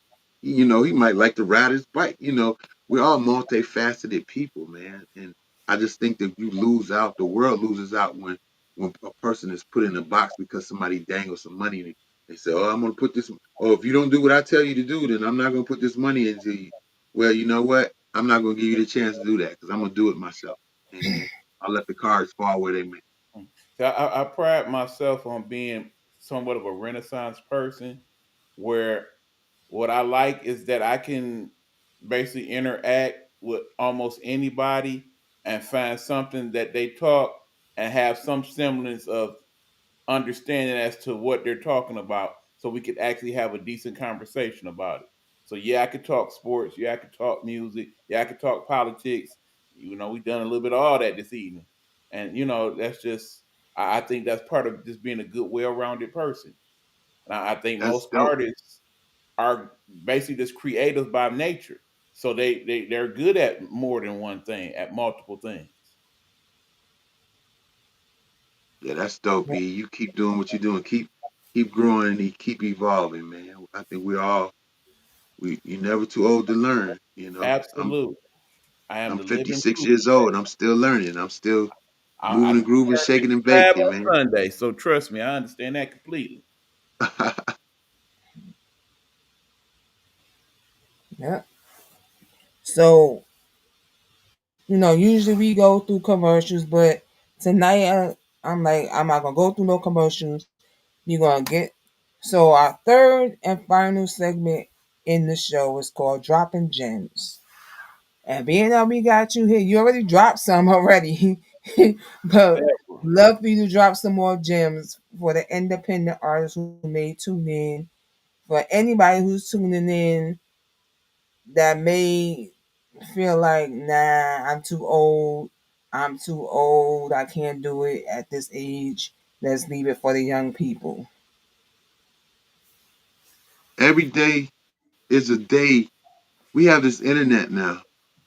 The internet is the record label. Put your music out there so people can hear you. You never know. Every day is a song can be 10, 15, 20, 30, 45 years old, older than that. Every day is a new day for somebody to discover your music. Put it, so don't ever feel like, for that artist that feel like, their time is past. You don't know that till you get back in the studio and shake the rust off and go. I've had hiatuses where I wasn't making music, and I in my mind like, damn, I still got it. The only way to find out, go in there, get your feet wet, you know, and also be you know, be the type of person that you're easy to work with. My dad, I'm gonna give you a gem that my dad gave me. He just always tell me this, and it stuck with me. He said, "Son, don't be the guy that people when you come around, people like, oh, here go this mother. No, be the guy that people are glad to see you come and they hate to see you leave." He's telling me, he said, if you live your life like that, you'll be okay. So you ever been around that? You be a group of people, and that one dude that's always got some problems or trouble and starting stuff with it. Here he comes. Everybody's like, you know, don't be that dude, or don't be that guy or girl. You know, be that person that people glad to see you, and they hate to see you leave. They want you to stay. Be easy to work with.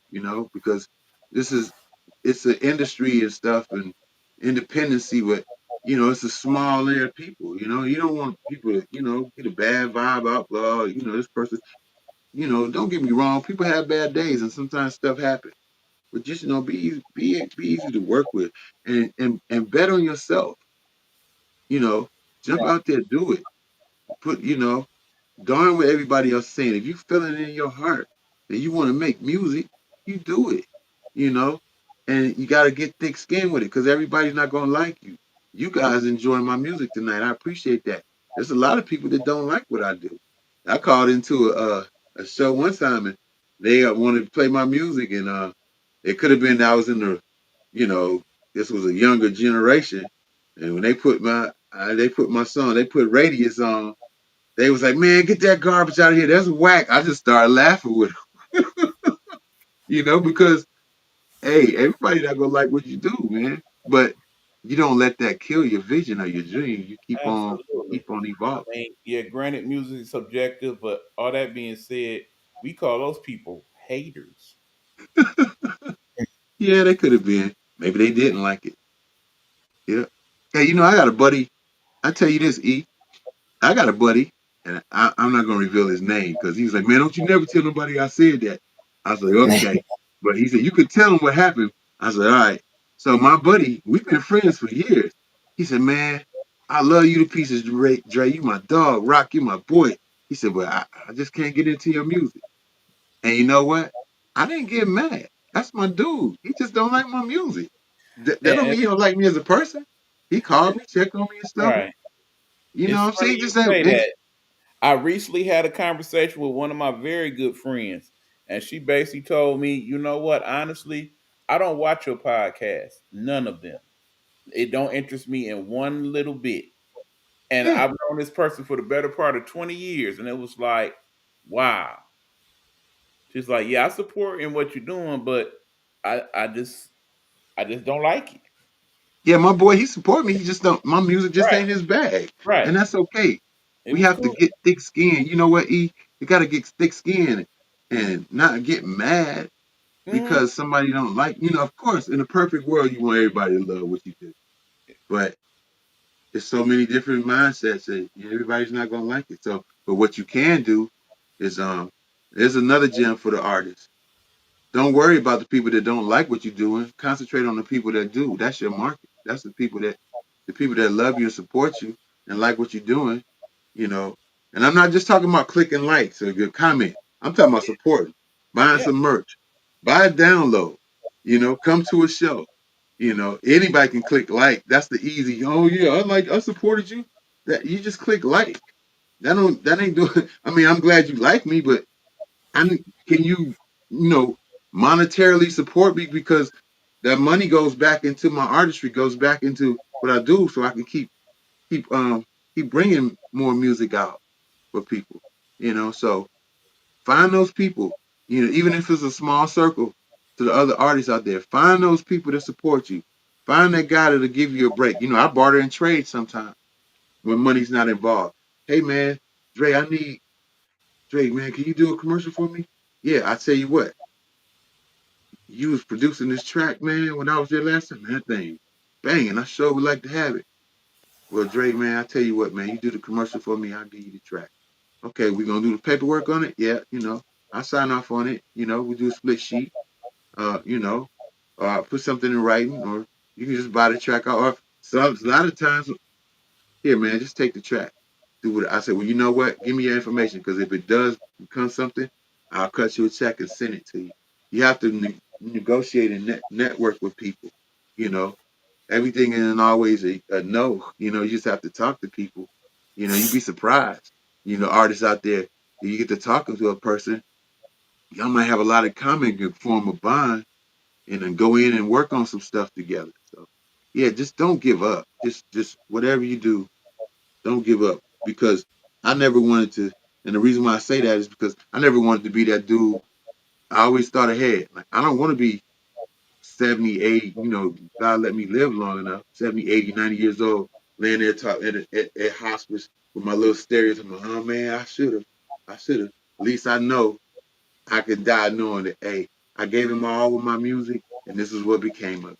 So never give up and bet on yourself. Yes, thank you for dropping those gems. Cause it's Thank you that for having time. me. It's that time, to say goodbye to the people. So let the people know where they can find you through all your social medias, your websites, let them know all about that. I'm on Instagram, Dre'Rock 5. I'm on Facebook. Um, I'm on so much stuff. You can get if you go to https semicolon slash slash mmm merch dot printify dot me. You can get your merch. I'm on all the downloadable platforms. I'm on iTunes and Spotify and Bandcamp. You also can go to Dre'Rock Drerock .bandcamp.com. You can download download the songs there. Um, like I said, I'm on TikTok, so you find me on TikTok. Your album cover that you guys saw. If you when you get to TikTok, you type in Dre'Rock, you see that cover. Me with the apple and the beer. It's me. Click on it. I'm on SoundCloud as well. Marguerite McDonald Music. Just type in. You can Google Marguerite McDonald Music. That's MarguritMcDonaldmusic.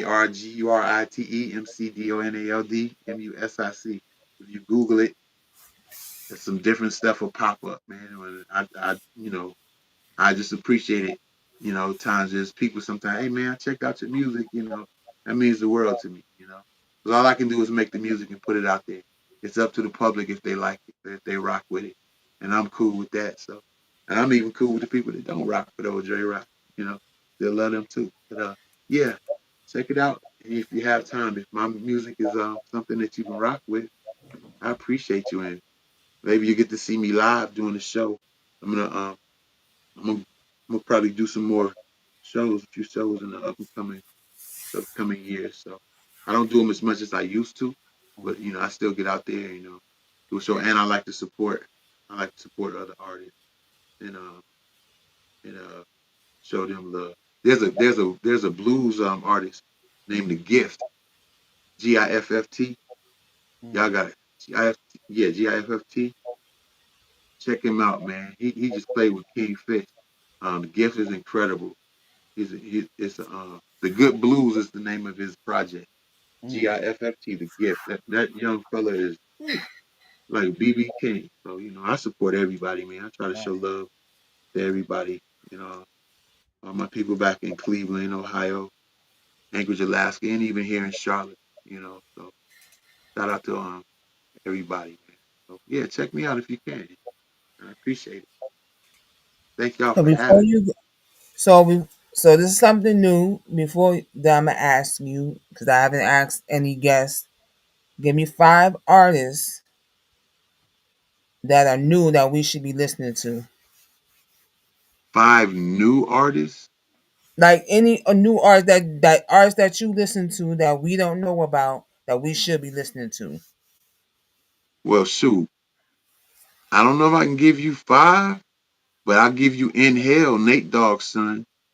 Nate Dogg's son is dope. He is rocking. Y'all gotta check him out. Mm. Um, Let me see who else. Um, yeah, you know what? It's kind of hard because I listen Yeah, to a it lot of doesn't matter old the music. genre. It doesn't matter the genre if it's Not at all. Doesn't matter the don't genre. matter. Yeah. No. There's a guy you're gonna hear about. He ain't even out yet. I actually got a chance to work with him. Uh, T.J. Peterson. He's a country singer. That Okay. dude is incredible. I did a song with him. Um, Song's called Monster. So that's all I'm gonna say on it. When I wrote and E once the song's getting mixed down. Once the song is done and he releases it, I'm featured on it, so I don't have a control over how the music moves and is presented. But once they release it and I get my link and copy, I'll make sure I send it to you. I have Mm. fun working with him. Uh, Shoot, um, Ashley Blair, Ashley Blair Hunt is an R&B soul singer. Ashley's young, but she got a raspy voice. I love her rasp. It's almost like in a sense, like a Tina Turner type of rasp. Uh, Ashley, Ashley's incredible. I think y'all should check her out. She's on my page and stuff. If you go to the Marguerite McDonald Music A&R and Talent Mentor Division page and scroll, you'll see it. So, uh, and let's see, um, check out my boys, the Singer Not B Squad. Shoot, check them out. The UHB, they go by the University of Hard Ballers too. But I just listen. I listen to a little bit of everything. Oh, well, since you're saying our different artists, Adrian Crutchfield. Adrian Crutchfield, a saxophonist who used to play. He actually played with Prince before mm. Prince passed. Uh, he's dope. Um, Emil Island. Emil Island actually used to when they were young teenagers. Him and Dwelle used to work together. Emil's incredible producer and singer. He's been in the industry. He's dope, man. I listen to a little bit of everything, man. I got to get back in my uh, got to get back on my house music too. Lee Page, house music producer Lee Page, is incredible. You'll find these people that are on my page that they, Lee's from New York. He makes incredible house music. So yeah, man. Younger. Who else? What is? I can't think of the girl's name. This song on the commercial. I can't I can't think of the name of it, but I want to hear that whole song because I know it's a whole song. I was like, I was telling my wife, I was like, yeah, I like that groove. She was looking at me like, you like that? I was like, yeah, I like that. So I just keep an ear up for everything. I try not to get, even though old school stuff is my stuff. You can find me. On my Pandora. I got a Roy Ayers station. So I Mm. love Roy Ayers. I hate I didn't get a chance to. I should have took my butt to the concert years ago when he came here. But I was thinking I'd get to see him again. He passed away. So he's my jazz hero. Yep. Rest in peace to Roy, and rest in peace to Angelo too. Absolutely. Hmm. So that is it. I appreciate you, Dre, I for coming appreciate you, on. E. Nice meeting you. You as well, my friend. So, And Road, thank you. Nika, thank you so much for having me. If we're gonna do it again, uh, yeah, hopefully when I get this volume 2 done, or if I drop another single, I might rotate back through, come see y'all again.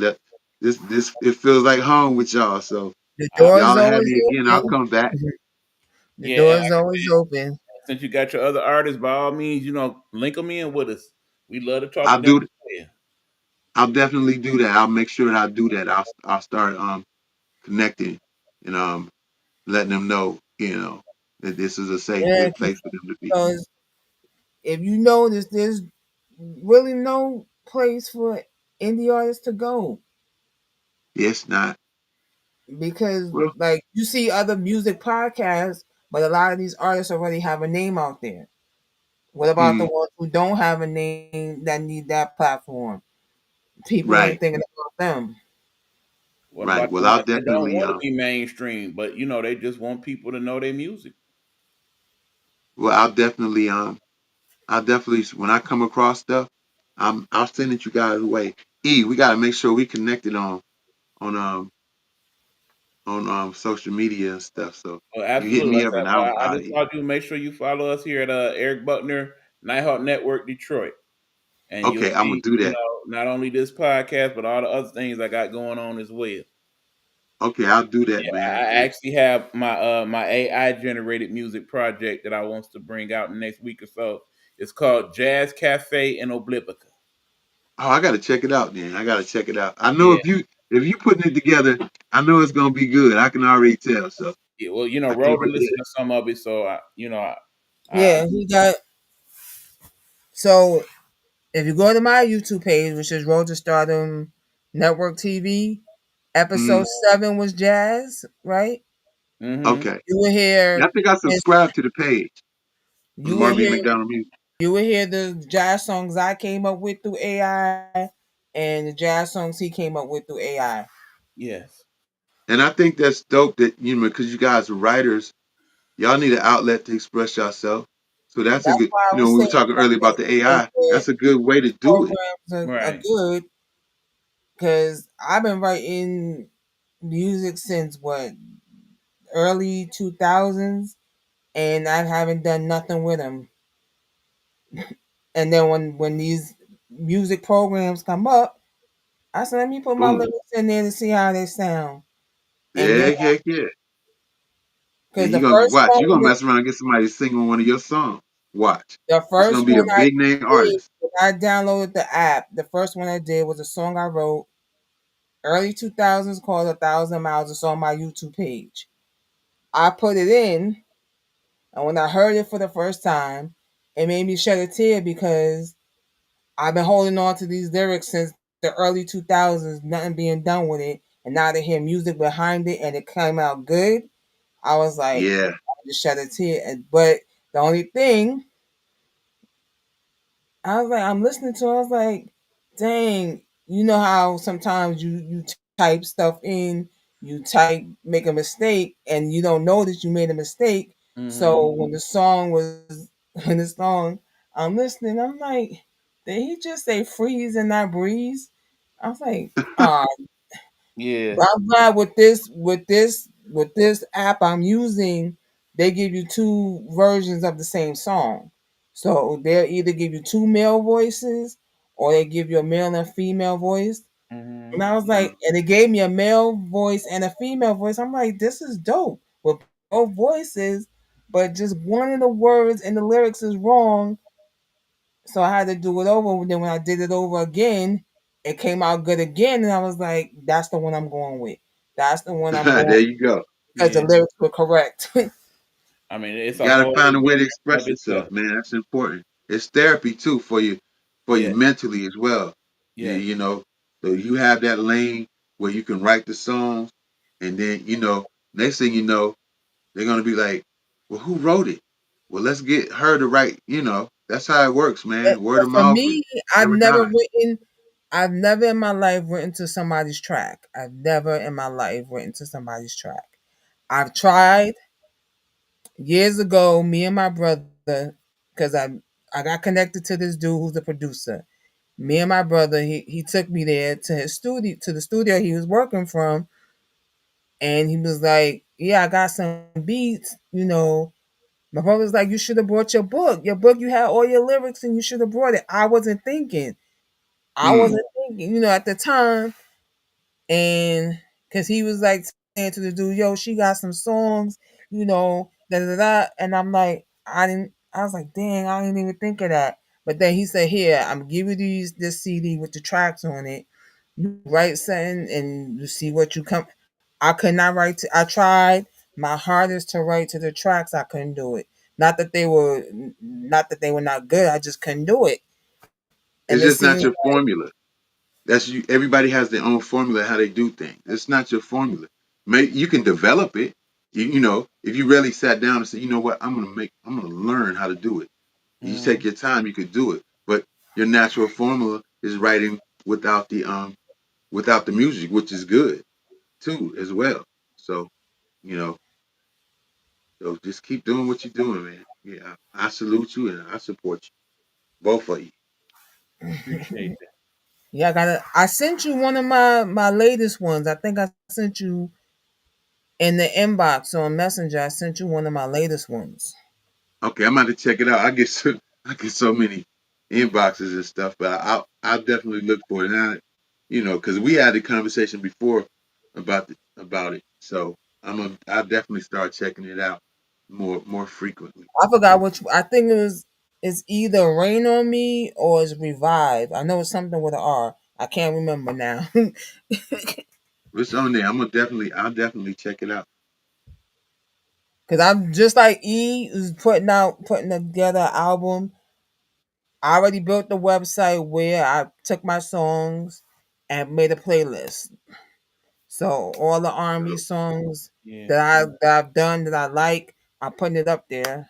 So far for the R&B one, I got seven songs. Then I got a section for jazz, a section for Hmm. gospel, and a that's section for good. country. And then I got my Latin music. Right. Oh yeah, that's dope. That's a Yeah, little I'm working salsa. on something like So that my, too. I my try to. Latin salsa song is called Mi Amor. That's on my TikTok page. It's called Mi Oh Amor. man, And then I did a merengue song. I got a salsa, I got a merengue, then I got reggaeton. Cause I'm what my Latin one is gonna be. I called it the flavors of Latin music. So it's gonna be okay. all like different genres under Latin music. I'll make a song. So There's a there's a late there's a group they're called Naked Music.